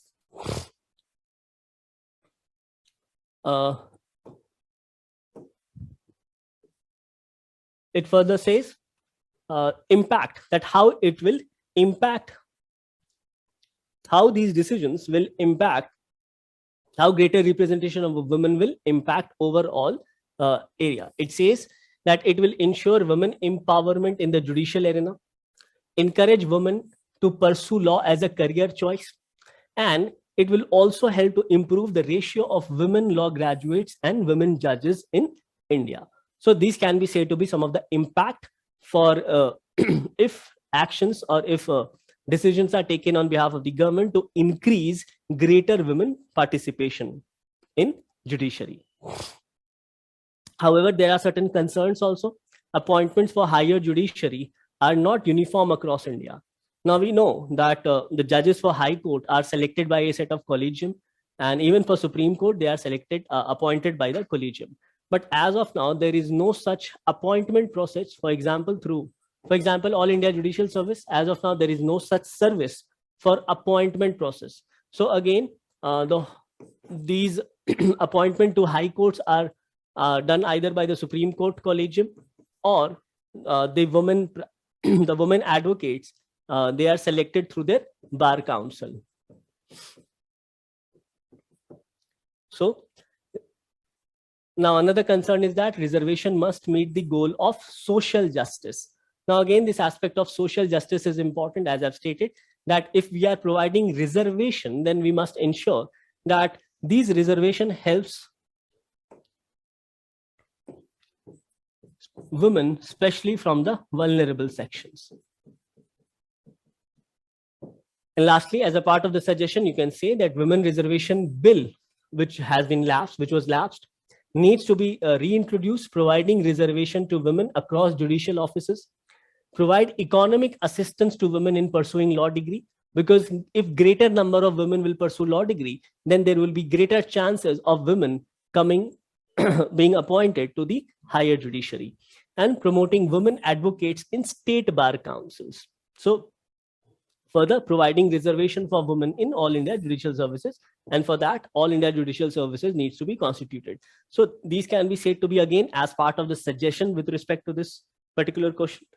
And as part of the conclusion, we can conclude by saying that this greater representation of women across judicial hierarchies will help to achieve the constitutional goals of social and economic justice, which has been provided as part of the preamble also, along with attaining or achieving the sustainable development goals number 5 and 10, especially with respect to gender equality and reduced inequalities. So again, you can conclude by incorporating the aspects of Indian preamble and also sustainable development goals, particularly SDG 5 and 10 regarding gender equality and reduced inequalities. So this can be said to be a part of the complete answer structure for this particular question. For the remaining questions from the section of polity and governance, we will be coming up one question each every day after some time, where we will discuss just like this, but in a more detailed manner about understanding about the question, about various facets of the question, the various the topics on which the question was asked, and also we'll try to answer them in a particular structure format. Now, I have already discussed in the GSI classes this topic of reservation, providing reservation to women in higher judicial services. So as a part of the discussion, this was the practice question which I suggested was providing reservation to women alone will not solve the problem of equitable representation in higher judiciary examine.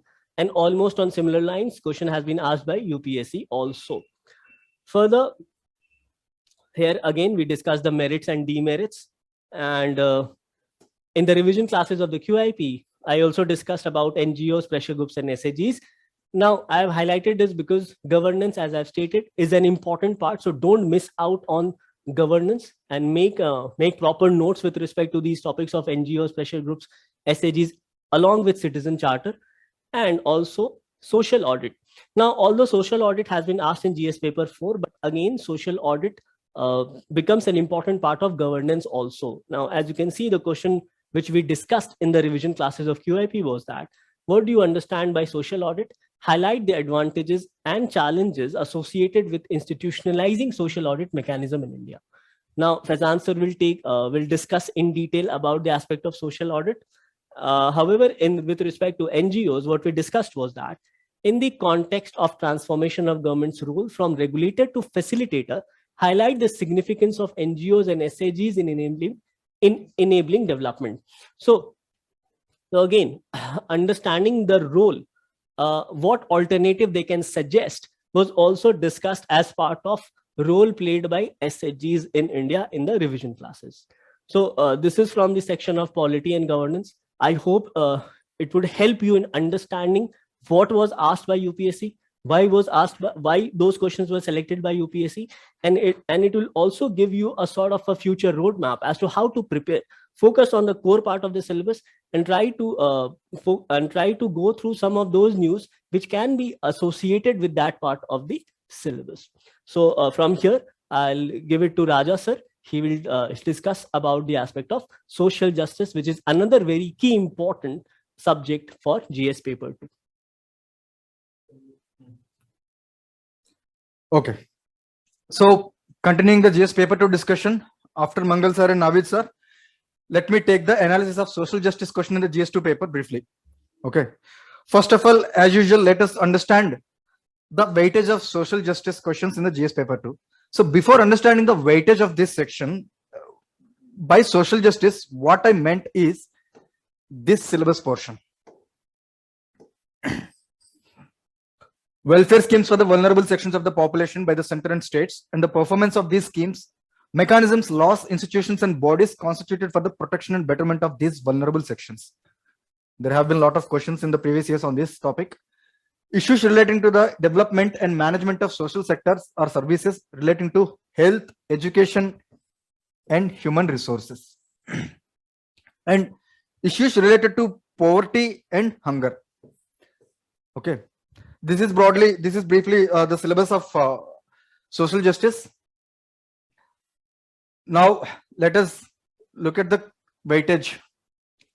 So the weightage of social justice in GS paper 2 has always been around 50 marks, and this year it is no exception. There were 15 marks worth questions were asked in this year GS2 paper.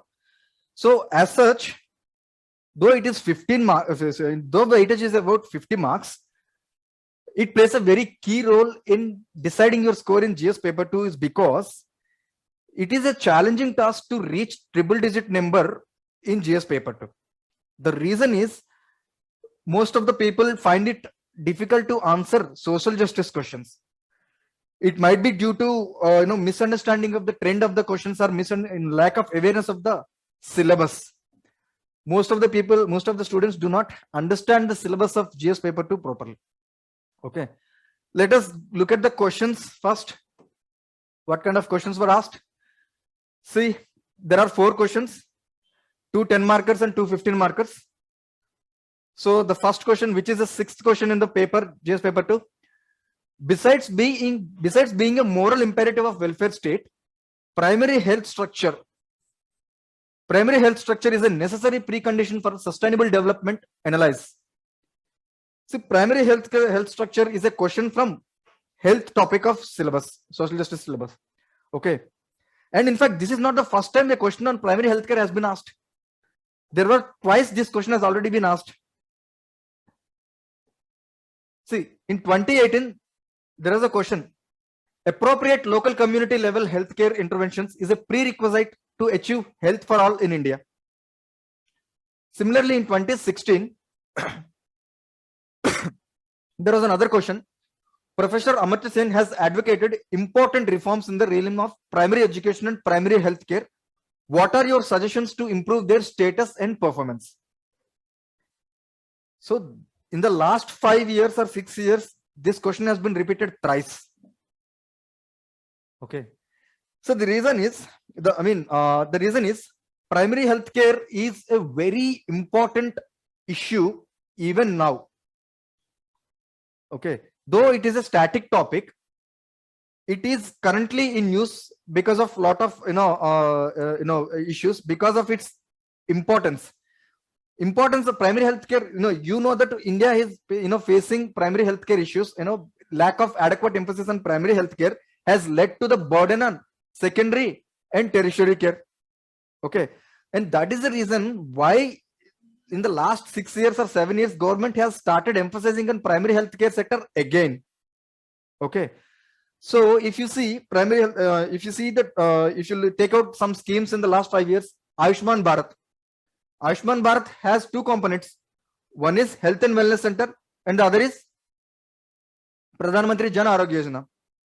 Okay, health and wellness center is a rural component of health and wellness centers cater to the rural and primary healthcare needs of the population.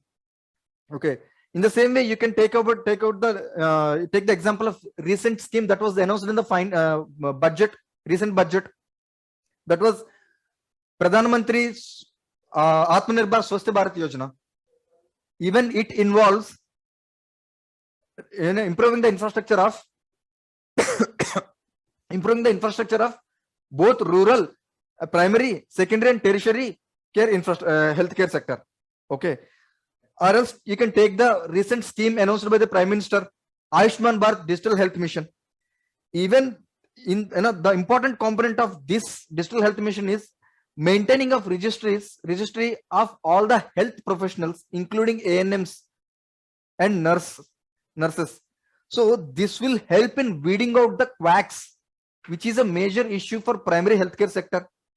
So all the schemes that have been taken by the government had a component to tackle the primary healthcare. So the underlying theme behind all these schemes is that to give adequate emphasis on the primary healthcare so as to reduce the burden on secondary and tertiary healthcare. Okay, that was the thing, and that is the reason why this question was asked thrice in the last 6 years. Okay, next, let us take another question. Earn while you learn scheme needs to be strengthened to make vocational education and skill training meaningful. Comment. Okay, this is a question from the topic of education in the GS paper, social justice syllabus of GS paper 2. But as such, there have been questions on education earlier. Okay, there has been a question on primary education already, and there has been a question on higher education. There has been a question on digital education. There was a question on national education policy last year.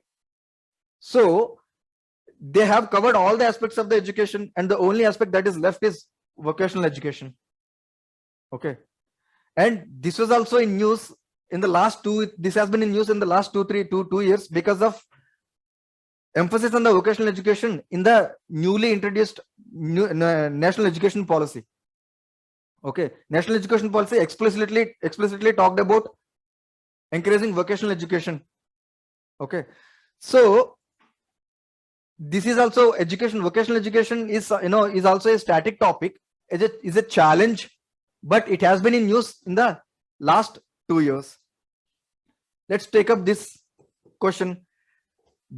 Has digital illiteracy, particularly in rural areas, coupled with lack of information and communication technology accessibility, hindered socio-economic development? Examined with justification. See, this is a question about digital divide. Again, digital divide is not a new issue. Digital divide between rural and urban areas has been an issue for a long time, but post-COVID, this issue has got attention because of the digital education, revival in the digital education, use of relevance of digital education and digital health initiatives in the post-pandemic world. Okay, and this is the reason why it was asked. Though seemingly it is a static topic, this was asked because of some current events. Okay, so if you understand, we'll discuss the women question separately. If you see the health, education or other developmental, this is the question from developmental issues. This is the question from developmental issues. Okay, so these questions in the GS paper 2 are generally seem to be static, but what is dynamic, what is dynamic is that your answer should be dynamic, because see, the questions have been even in the past, in 2020 or 2019, if you go through, the questions have been static questions in the social justice. Okay, so the reason is in the social justice syllabus is comparatively confined. Okay, the questions tend to be repetitive or static, but having said that, the answer should be dynamic.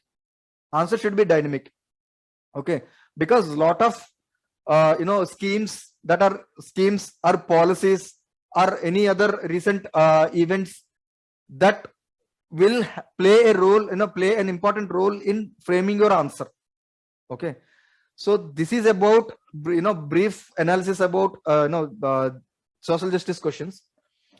See, this last question, as such, by the way, there are not many, for every 2 years there is one question on vulnerable sections. Okay, so this women question is from that vulnerable section. Women question is from vulnerable section. As such, earlier, this is an interesting question. Earlier, the women questions used to be specific in the GS paper 2, but broad in the GS paper 1. Okay, if you compare the GS paper 1 women questions and GS paper 2 women questions, you will get this more clearly. Okay, but this time the question is more broader in the GS paper 2 as well. So generally these kind of questions are asked in the GS paper 1. But having said that, you cannot rule out any kind of question in GS paper 2. So let us not make any watertight compartments between GS paper 1 syllabus and GS paper 2 syllabus, because there are lot of overlapping between paper 1 and paper 2 syllabus. Society of GS paper 1 and social justice of GS paper 2. Women issues, social empowerment, poverty and hunger. All these are common both in paper 1 and paper 2. Okay. So let us read the question. Though women in post-independent India have excelled in various fields, the social attitude towards women and feminist movements has been patriarchal. Apart from women education and women empowerment schemes, what interventions can help change this milieu? This is a very interesting question. As I told you earlier, there used to be a question on specific questions like on gender budgeting, a specific question on gender budgeting, or there was a specific question on women reservation in local bodies. How women reservation in local bodies, question is on the assessment of women reservation in the local bodies. Okay, so but this is a very broad question, and this is more a societal question. Let us try to answer this question. Let us try to understand this question.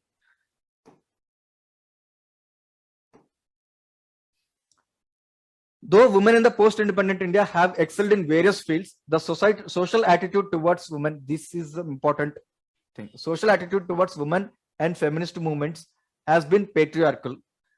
So the question is, apart from women education and women empowerment schemes, what interventions can help change this milieu? So the intervention should be, we should not, include all the government schemes that have already been taken place. Okay, already the government has taken, because that is not the question. In the question itself, he clearly mentioned that apart from the women education and other women empowerment schemes, so what intervention can help change this milieu, and what is the issue is all about? The issue is about patriarchal attitude. So our answer should be more on the societal interventions which can address the patriarchal attitudes of men as well as women in the society. Okay, how do we do it? So we'll discuss the body in few minutes. First of all, how can you introduce this answer? See, you can substantiate the statement given. That is one of the easiest way of introducing the answer. See, the statement is, though women in post-independent India have excelled in various fields, the social attitude towards women and feminist movements has been patriarchal. So you can say that women in the thanks to the constitutional safeguards and other legal safeguards and mechanisms and bodies constituted by the post-independent government and other schemes taken by the government, like you can mention some schemes like Beti Bachao, Beti Padhao, Sukanya Samriddhi Yojana, or else other laws like Domestic Violence Act or whatever it is. So there are lot of host of measures taken by the governments, successive governments in the post-independent India for the women empowerment, and you can pick one or two schemes or one or two laws and mention briefly in the introduction. Since this is a 15-marker question, you have the luxury of writing relatively better introduction, bigger introduction here compared to a 10-marker question. Okay, so substantiate the statement saying that yes, these steps, these legal steps, safeguards and constitutional safeguards and other bodies and other schemes of the government like so and so Beti Bachao, Sukanya Samriddhi scheme helped increasing the women representation in various fields of the society, various spheres of life like economy, education, increasing the gross enrollment rate in the education, female labor participation rate, or else women entrepreneurial activities, etc. Okay, that should be the introduction. However, the basic problem is that these steps could not eradicate or could not uproot the entrenched patriarchal attitudes deeply entrenched in the society. Those patriarchal attitudes which have been deeply entrenched in the society. So how do we address it? How do we tackle, what interventions can be taken to tackle this patriarchal attitude? So that is the question. In the solution, as I told you, the body should contain all the steps to be taken to change this patriarchal attitude. Again, in the body, we should not repeat the schemes that have already been taken because it was clearly mentioned in this question. So what else can be done? So the answer can be something like this.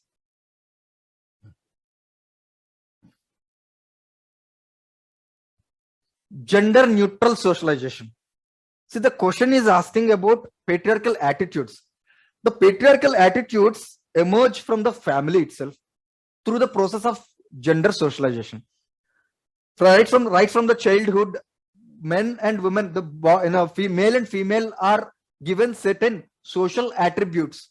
Okay, men are expected to behave in a certain way, and women are expected to behave in a certain way, and it also impacts their career choice, their life chances, and their social outlook.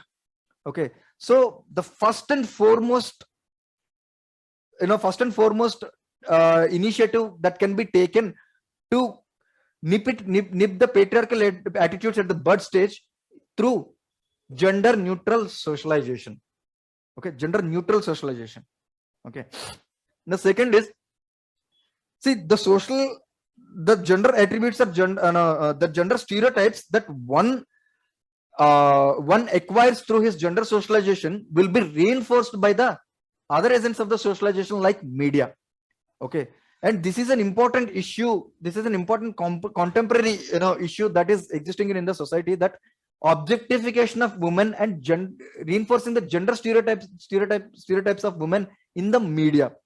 The media may be print or digital media or entertainment media, in the books, novels, or else news media, or else movies. Okay, so tackle the objectification and tackle the gender stereotyping of women in the media. Otherwise, it cannot change the attitude towards women.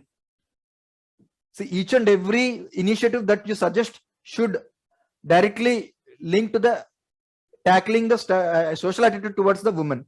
Okay, so tackling objectification and gender stereotyping of women in the media is one initiative, and participation of men in feminist movements. See, mostly men are oblivious to the gender causes. Men do think that fighting for gender cause is a domain of women-centric organizations, and men often do not actively participate in the feminist movements. Okay, so as long as they do not participate in the feminist movement, they cannot be sensitized with women issues and women concerns. Okay, so as long as it doesn't happen, their attitudes towards women issues and also their attitudes towards feminist movements cannot be changed. Their patriarchal attitude towards feminist movements cannot be changed. Okay, so participation of men, increased participation of men in feminist movements can help in changing this attitude. In fact, there was a question on this specific dimension previously. Okay, role of men in feminist movements. See, here is the catch. Yes, men should participate in the feminist movements, but they should not lead the feminist movements, but they should let women lead the feminist movements. Otherwise, it would lead to benevolent patriarchy. Our paternalistic tendencies should be avoided in this participation of men in the feminist movements. Okay, this is one of the initiatives. And increased political participation of women. See, when women start taking leadership activities in the grassroots level, men in the community will start slowly accepting the women leadership. Okay, as such, till now, women, women participation in the rural local bodies tend to be proxy candidates. So there is a word called pati panchayats. That means they participated in the local bodies elections, in the local body elections as daughters, wives of men. Okay, so now it is time to develop their own identity and normalize women leadership in the grassroots level, and slowly it will help with more and more women participation in the democratic institutions, like be it the Gram Sabha or rural local body or state legislative assembly or parliament. It will inculcate, see, women political participation not only helps in bringing forward the women issues to the discussion table, but also it will change the attitude and it will eventually help in accepting the women leadership by men. Okay, this is one of the initiative. And removing the cultural barriers of women empowerment. See, in the question, see, the government schemes generally try to address the structural issues, but government cannot directly address the cultural issues that exist in the society. So, for example, there have been schemes to encourage women labor participation rate. There have been schemes to encourage women enrollment in the education, higher education, and women reservations, and to increase the women entrepreneurship schemes like Stand Up India. They catered to the women, encouraging women entrepreneurship. So all these schemes can be helpful only when the cultural barriers are actually removed. Women can take the benefit of these initiatives by the government only when the cultural barriers are removed. So in India, in a patriarchal society like India, the domestic division of labor is skewed in favor of men, and men are supposed to, there is a assumption that men are supposed to work and women are supposed to, stay at home and take care of the domestic chores. So this kind of gendered domestic division of labor prevent women from accessing the benefits of government schemes. Okay. And also other religiously sanctioned practices like ban on entry of women into temples. So when religion itself is giving sanction to the men, religion itself is giving, direction to the men to discriminate women, you cannot expect attitudinal changes in the society. Okay. And there are menstruation taboos exist in the society, and child marriages are some evil practices like female genital mutilation exist in some of the communities in India as well. So these kind of religiously sanctioned discriminatory and evil social practices will also have an impact on the attitude of the men, or an attitude of men towards women. So it will reinforce gender discrimination. Religion and other cultural practices reinforce the religious discrimination, gender discrimination in the society. And dowry is one social evil. See, when dowry is given as a token price to the husband at the time of marriage, okay, to compensate this loss, women, especially the daughters, are not denied ownership properties in the ancestral property. So after marriage, women neither women are left with no financial resources because they are denied the dowry price, and also the ancestral property, the property rights or ownership rights over ancestral property. So they do not have wherewithal to pursue their interests. So they do not have enough financial resources to pursue their interests, economic or political interests. So this social practice should be eliminated. So these are different cultural barriers which impact women empowerment, which act as a barrier for women empowerment. So these cultural barriers should be removed. So these are the interventions. Okay. And rising the legal age of marriage for women. As such, at present, Prevention of Child Marriage Act stipulates minimum age for marriage for both male and female. For male, it is 21 years. For female, it is 18 years. This is itself discriminatory. That means this is giving an assumption that women are allowed to get married off even right after their 18th year, even though they are not physically or mentally ready for the marriage. Okay. So this gender discrimination should be corrected. In fact, recently this cabinet has given its nod to raise the legal age of marriage for women to 21. Okay. So this is one. These are the steps that can be taken. These are the interventions that can be taken to change the patriarchal attitude towards women and feminist movements. See, most of these steps are not government steps. Since the last one has not yet been materialized, you can add the point. But most of these points are actually, you should not repeat the schemes that were meant for female labor participation rate, or women entrepreneurship, or increasing the women education, all this stuff. You have to write what are the social interventions and other government interventions which can remove the cultural barriers. So you have to address only these kind of interventions to do justice to the answer. So this is the body.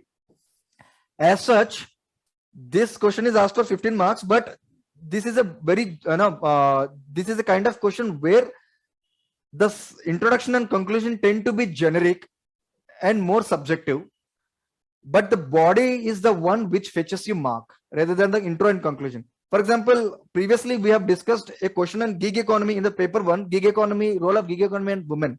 So it is a specific question. So that introduction should be specific. Like the introduction should start with the gig economy, the basic characteristics of gig economy, and in the body you have to talk about how it is going to be beneficial and what are the challenges. And in the conclusion, there should be a way forward. But this is not a specific question. This is not a specific question. This is a broad question asking for social interventions to tackle the patriarchal attitudes existing in the society. So for this question, as I told you, introduction should be substantiating the statement, and conclusion can be a generic conclusion summarizing the entire story, saying that it is not the government intervention alone, alone not enough. Government interventions to uplift the women's status in the society are alone not enough, but they should be complemented by societal change, patriarchal change in the society, change in the patriarchal attitudes of the both men and women in the society. So this can be a broad conclusion. So this is the brief discussion of this question. So the reason why we took this question is because this is a typical societal question which is generally asked in the GS paper 1, and this is a very interesting question. So people tend to write the normal points, but here, though it is a broad question, you have to be specific in terms of the body. Okay, and intro and conclusion can be more broad according to your own choice of words. Okay, so with this the paper analysis of GS social justice of GS paper 2 has been done, and of course the rest of the questions will be discussed in detail in the coming video and in the coming series of videos which are going to start in few days. Hope the discussion was helpful to you.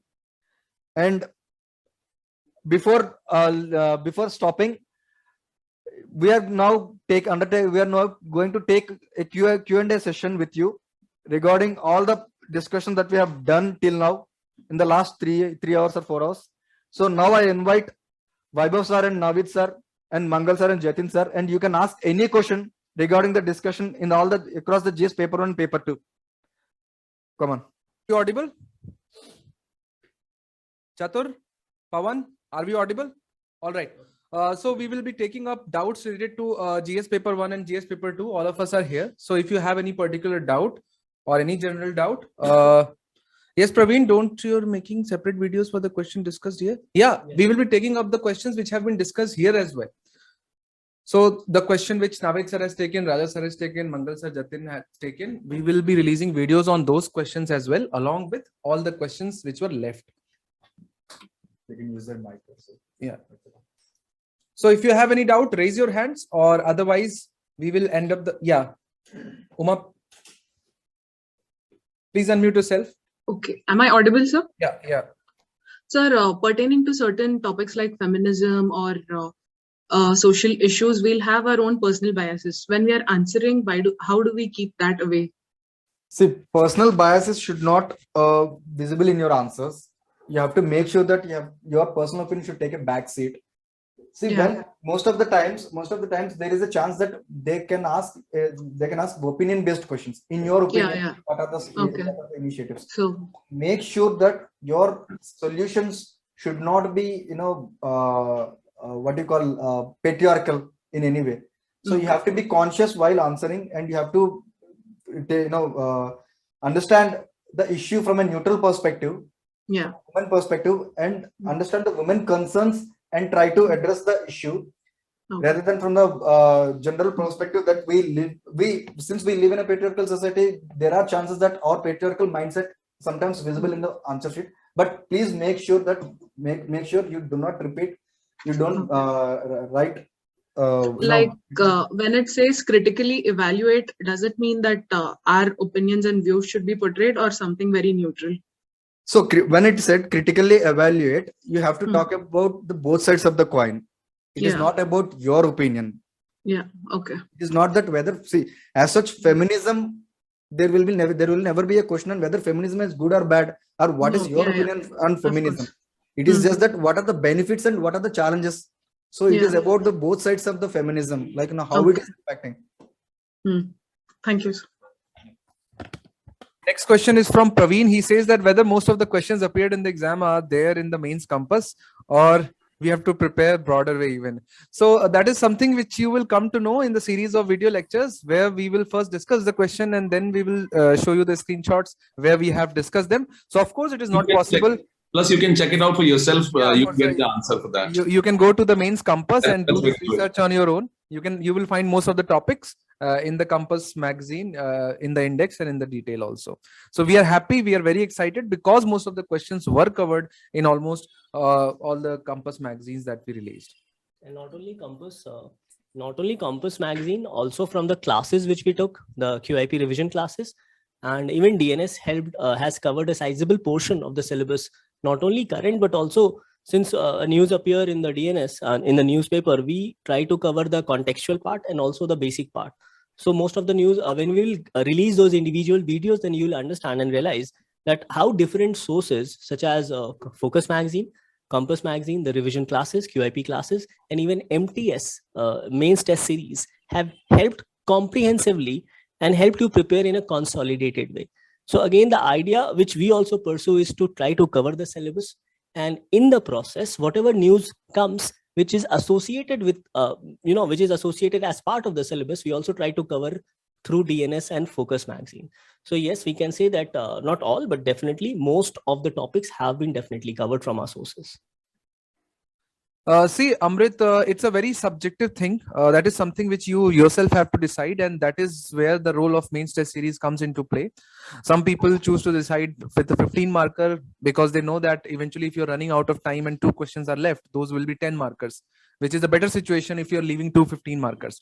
But then again, there's something which is very personal and you have to figure out yourself depending, and that's why you have to write a lot of tests. Yes, you have to take more tests from the mains test series. And similarly, in prelims examination, where you are whether you are a high attempter or a low attempter is something which you'll find out by solving a lot of questions or a lot of papers in the PTS prelims test series. To add quotes in GS answers. So, for example, talking about polity or society, or for example, there is no scope of quote in geography. And not focus. See, Mansi, you have to understand that if you are not reading Focus after it is released every month, it will be very difficult for you to consolidate the mains compass within a matter of 1 month. So what Focus does is that it continuously builds your concepts. It makes you aware about the important events for that particular month. If you prepare it along the way, you are already done with a lot of syllabus. Once the mains come, you just have to, in a sense, revise whatever you have been reading in past 1 year. All right. So build upon whatever you have already understood. Like we will curate that into a very exam focused thing in the revision classes. That is why both of them are integrated. They're not isolated in nature. Okay. So it's suggested you study Focus, and along with that, you watch all the QIP revision classes and all these things. Yeah. So anthropology as an optional is being offered at Rao's IS. So anthropology faculty will definitely come up with an analysis of the anthropology paper. Yes, you can. Yes. Yeah, Kabir, let me unmute you. Yes, Kabir, please unmute yourself. Good evening, sir. Sir, first of all, thank you for the session. All right. And I have 2 questions related to this session. First is that what I can guess from the paper analysis is that the static questions have a current context and current questions have a static base. Sure. So, sir, I wanted to ask how we can do an integrated preparation in our journey and how we can effectively make the notes for the same. And second part is that I found that certain themes were there in both GS1 and GS2 on which many questions were asked. So how we can give special emphasis on them. Yeah, Kabir. So let's address the first query first. That was about there are certain questions from current which have a static background, and then there are certain themes from the static which got highlighted because of some current event, right? This is what you want to know. And so how you can prepare well, right, for the upcoming mains examination. So the idea is to start with memorizing the whole syllabus. If you understand each and every line of the syllabus, if you have memorized it, then the identification of the important topic becomes a very straightforward thing. So for example, if you already know that issues related to vulnerable sections of the society is an important part of your syllabus, so there are certain issues which have been creating problem for, let's say, transgender section since a lot of time. So those are issues. But let's say if there is a new bill considering or trying to tackle the issues being faced by the transgender section or community, then you know that it directly connects with that part of the line, right? So if you don't know the syllabus, if you don't know that issues related to vulnerable section is a part of your syllabus, how would you know whether a news is important for you, whether from the perspective of static syllabus or from current aspect? So the starting point is syllabus. Syllabus is actually a benchmark which decides how the current affairs has to be integrated into your overall scheme of things. All right. And also, often current affairs are value addition to your static topic. Current affair itself is not a new topic. So whenever you come across any bill, as Vaibhav sir said, if there is a bill on transgender, for example, if there is a bill on ART, recently they have come up with surrogacy bill or ART Act, you have to link it with the women issues because they directly impact the reproductive choices of the women. So rather than, there cannot be a question directly on ART or surrogacy bill, but there can be a broad question on women reproductive rights and reproductive choices. So first and foremost thing is that you have to link it with the static syllabus, and second thing is the current affair, the current news or current news article tend to be a value addition to the existing static base. So that is how you have to integrate both static and to add on to what Vaibhav and Raja sir have said. You go through the Mains Compass magazines, they are designed on this philosophy only, where we integrate both the static part with the current affairs part based on a thematic analysis of all the subjects. Okay, that is why it becomes easy for you to grasp, and you will see that Mains Compass is in the format of notes only. These are similar to notes of a students, right? It is not just about current affairs or just about the static portion. It has all the thing that is required to answer the questions in the mains examination. So that becomes the last stage, but sequentially you follow the process and revise or cover things from the Mains Compass as well as the QIP revision classes that are conducted before the mains examination. Sir, Aryan asked, sir, regarding answer writing, because after completion of a topic, I think I have understood things I will be able, but when I start writing, it becomes difficult for me to write. From where to start? So that is something which we all have faced. You have to start at some point. And in the beginning, just the answers are bound to be horrible because first of all, there is a deficit of content. Once you build upon that, the most of the times you don't get the main demand of the question. That is why in our mains revision classes, we focus upon is the main demand of the question. So I think if you are not able to start correctly, what you can do is that take up the previous year questions and just try to identify the main demand of the question and try to discuss it with other people whether you have decoded the main demand correctly or not, because that is the 50% of the game. All right. I think for this, what you can do is you can do the thing that we used to do in our school time. You do your homework. Okay, you study the chapter, you study the topic, take up a question from that, and then try to prepare a model answer for that. Don't fall for the time limit in the beginning. Just prepare a model answer, understand the need of the question or demand of the question. That will make it really easy for you. And to add to Mangal sir, yes, whenever you read a topic, when you have to reproduce it in such a way that you can reproduce it within 10 minutes or 10 minutes, like you have to replicate the same reproduction, whatever the content that you can reproduce in the exam. So the thing is that you can break it into different structures. You can structurize it and you can break it into different parts. Whenever you read a topic, for example, if the topic is recently increasing the age of marriage, so you can break the topic into 2 or 3 different dimensions. What is it about, and what are the why it is important, and what are the challenges, or what are the consequences of it. So when you break down, you can understand the topic better, and then also you can make your notes in such a way that you can reproduce it within the time limit and word limit. So that is how probably you can address your questions. Yeah. I hope we have answered your query. A person Y asks, so your question starts with why? Will my answers be evaluated by the faculty through daily answer writing? If you are our student, definitely you will get it evaluated. If you are not our students, we run a weekly program where in the daily news simplified videos, we share a mains question every week, which have to be submitted by Saturday. If you do that, you will get it evaluated by our faculties. Mansi asks, sir, is it right to say that all topics will be covered in QIP? Like they can be a revision session for us? Yeah, definitely. All the topics which are important for that particular year, we have covered them, and we have seen that it has a very high strike rate as far as the question in the mains examination are concerned, and you will see in the videos how. But again, you have to put your own effort. You have to keep yourself updated every month and not just wait for QIP classes at the end of the year just before the mains examination. Kailash asks, sir, your view on recent trend as there is more interlinkages like gig economy and women empowerment, as Raja sir said. There is no watertight syllabus. How each question has to be tackled according to each paper. So as I said, whenever there are common topics for both, GS paper 1, GS paper 2, just like women issues are common for both GS paper 1 and GS paper 2. So the only way you can tackle such questions is by having a comprehensive way of tackling the topic. For example, since you talked about women issues, let's make a diagram. Take a diagram: women issues, women educational, health, employment issues, or economic issues, political issues, cultural issues. So if you have the 360 degrees approach, you can answer any question. For example, take the case of globalization.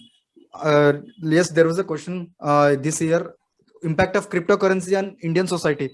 So whenever you think about globalization, talk about how global currency, global economic changes, global political changes, global societal changes, all the changes that occur in the global arena will have an impact on the Indian society as well.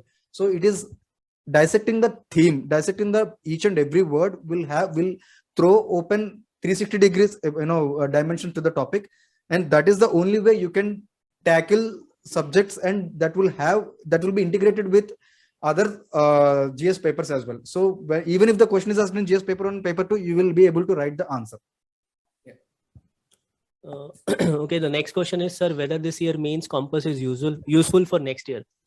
The basic context may remain the same, but again, the current underlying development will definitely change for next year, especially for papers like international relation. I think Mangal sir will give a better view of that, because in international relations, the context keeps on changing. Even if you go through the questions of polity or even say environment, you can see definitely events which have taken place in the last 1 year. So basics, as I've said, remain same, but the way, as you have seen, questions have been asked, taking the current developments into place. Definitely the next year, Compass magazine, we will come up again, just like we did this year. But before that, we will also come up with the prelims Compass magazine. So it's a stage-wise process. So don't worry, you will get all these resources from our end. Next question is, thank you. Okay. Thank you, sir. It has been covered in the first answer itself. Also, I wanted to ask, I'm 2020 student, so should I start from all 2021 Compass itself? See, definitely you can go through these Compass magazines so that you develop an understanding. Read Hindu newspaper, go through DNS videos, read Focus magazine, try to develop an aptitude and keep the syllabus handy. Revise your syllabus and know what is being asked by UPSC, because again, since you will be appearing for 2023, there would be a year gap. So you would be knowing exactly what UPSC has asked this year. That is this year prelims, 2022 prelims, and also 2022 mains. Okay. Okay. So less than 5 months are remaining for pre. So can we now simultaneously prepare for both pre and mains? Regarding this concept of pre and mains, if you've noticed, questions are asked based on particular topic, based on particular subject. So it's important to prepare those topics. Our approach may change, say from if the exam is in June, May, is it? So your approach may change, say from May onwards. But preparation of those topics are very important. So please prepare those topics comprehensively. And regarding that approach, keep giving the prelims test series, keep appearing for those tests, because there you will actually evaluate yourself that whatever you have studied, how far you're able to answer those questions based on your current knowledge. So taking those prelims test will be important. Sir, I was a student of GSI course and now I also got enrolled for GSI QIP. So regarding my earlier question about answer writing, I'm following my class notes for GSI, NCRT, DNS and Focus. So should I stick to them in future, or should I also expand the resources for enrichment, or my resources are holistic? I think it's absolutely holistic. It includes everything, whatever is needed. You are already a foundation course student, so basics have already been covered over there, including NCRT. You're keeping yourself updated with the DNS every day if you're watching it regularly. Focus at the end of the month will lead to the revision of the whole month's current affairs, and then mains revision and prelims revision classes will be, before prelims and mains will provide you, I think, the that right will give kind you of push for enriching the already prepared notes that you have prepared on these topics. Yes. Yeah. Akram is very happy. Good to know that. Amrit Kumar says, sir, we have to prepare till how many months for UPSC mains 2022? Okay, Amrit. So that is very subjective thing. The questions might come from even going back 2 years. But what we have seen is that last 1 year is very, very important. And our Compass magazine goes back 1.5 years. So if there is one question going back 3 years, you cannot just prepare 3 years of current affairs. That is not the strategic thing to do, right? VL says, sir, essay paper is like too philosophical. So how to approach it? As sometimes the questions are based on quotes are unheard. See, the question, each and every essay topic will be dissected by Ritesh sir on Wednesday. That is day after tomorrow. So wait until then. He is the essay faculty and he's going to take up each and every topic and how you could have easily broken down even the philosophical topics into very objective dimensions. Stanzin Norobo says, sir, I find it very difficult to manage time, as like we have to study all material, standard books, then QI material, then pre newspaper, and attend all the classes, and at some time make notes. So how should I manage all these? Yeah, so it can be, you know, you can sometime and get inundated with a lot of material. But you see, DNS, if you're watching DNS every day, you are completing 5 news. If you take screenshots and revise them tomorrow, so there will be like more than 100 topics every month. Then the Focus magazine comes, which contain more or less the same topics, of course, in some detailed manner, but ultimately the gist would remain the same, right? So DNS notes or Focus magazine, it's not like they are very different. There is a lot of similarity between daily DNS notes and the Focus magazine. So, and as far as the class notes are concerned, the best idea is to come back from the class and immediately revise what has been taught. It's easier said than done. We found it difficult to do it ourselves, but we have seen the people who immediately revise the class notes lecture have better consolidation. So if you have to add any point, you can add. Yeah. Not that. See, your whole preparation, more importantly, whatever you have studied, try to understand the topic particularly. Now these topics may differ across subjects. So for every subject, the approach may change, approach may differ. You might be very good at some topic, or some subject might not be good at some other subject. So again, it is up to you how you manage that, but ultimately revision is the key. Revision will help you not only to consolidate what you have studied, but also to find, it will help you in the examination, in the prelims and mains examination also. Okay, next question. So this last question is Praveen. Okay, Praveen. Sir, I'm 31, left with 3 chances in 22, 23 and 24. Can I complete the CSE? Can I complete CSE? Definitely. If you believe in yourself, that is the most important thing. You don't need even 23 or 24. I am from a rural background, not afford to be full-time aspirant, a working professional following DNS daily. See, if you're following DNS daily, then at least you're preparing certain those parts of the syllabus which is appearing in the newspaper. Now, as you have seen that when we cover DNS news in the DNS lectures, we not only cover the current context, but we also go in depth and explain you up the backdrop to the topic and also those benefits and challenges so that you're able to answer those questions from a mains perspective. And also we try to highlight some of the pre-perspective points. So yes, DNS will definitely help. And while going through DNS, try also to cover your syllabus from NCERT books and other relevant sources. Okay. And all the very best. I'm sure you will be able to crack if you are really serious enough and believe in yourself. It's not that difficult. So, Yes, Mangal, you have anything to add to this? No, it was a very good discussion, and audience, I'm really thankful to the audience. They remained with us for so long. It requires a great amount of patience to listen for such long hours. Yeah. This clearly shows your interest in the examination. That's the first thing that you need to do for the examination. So you have a very good audience. Thank you so much.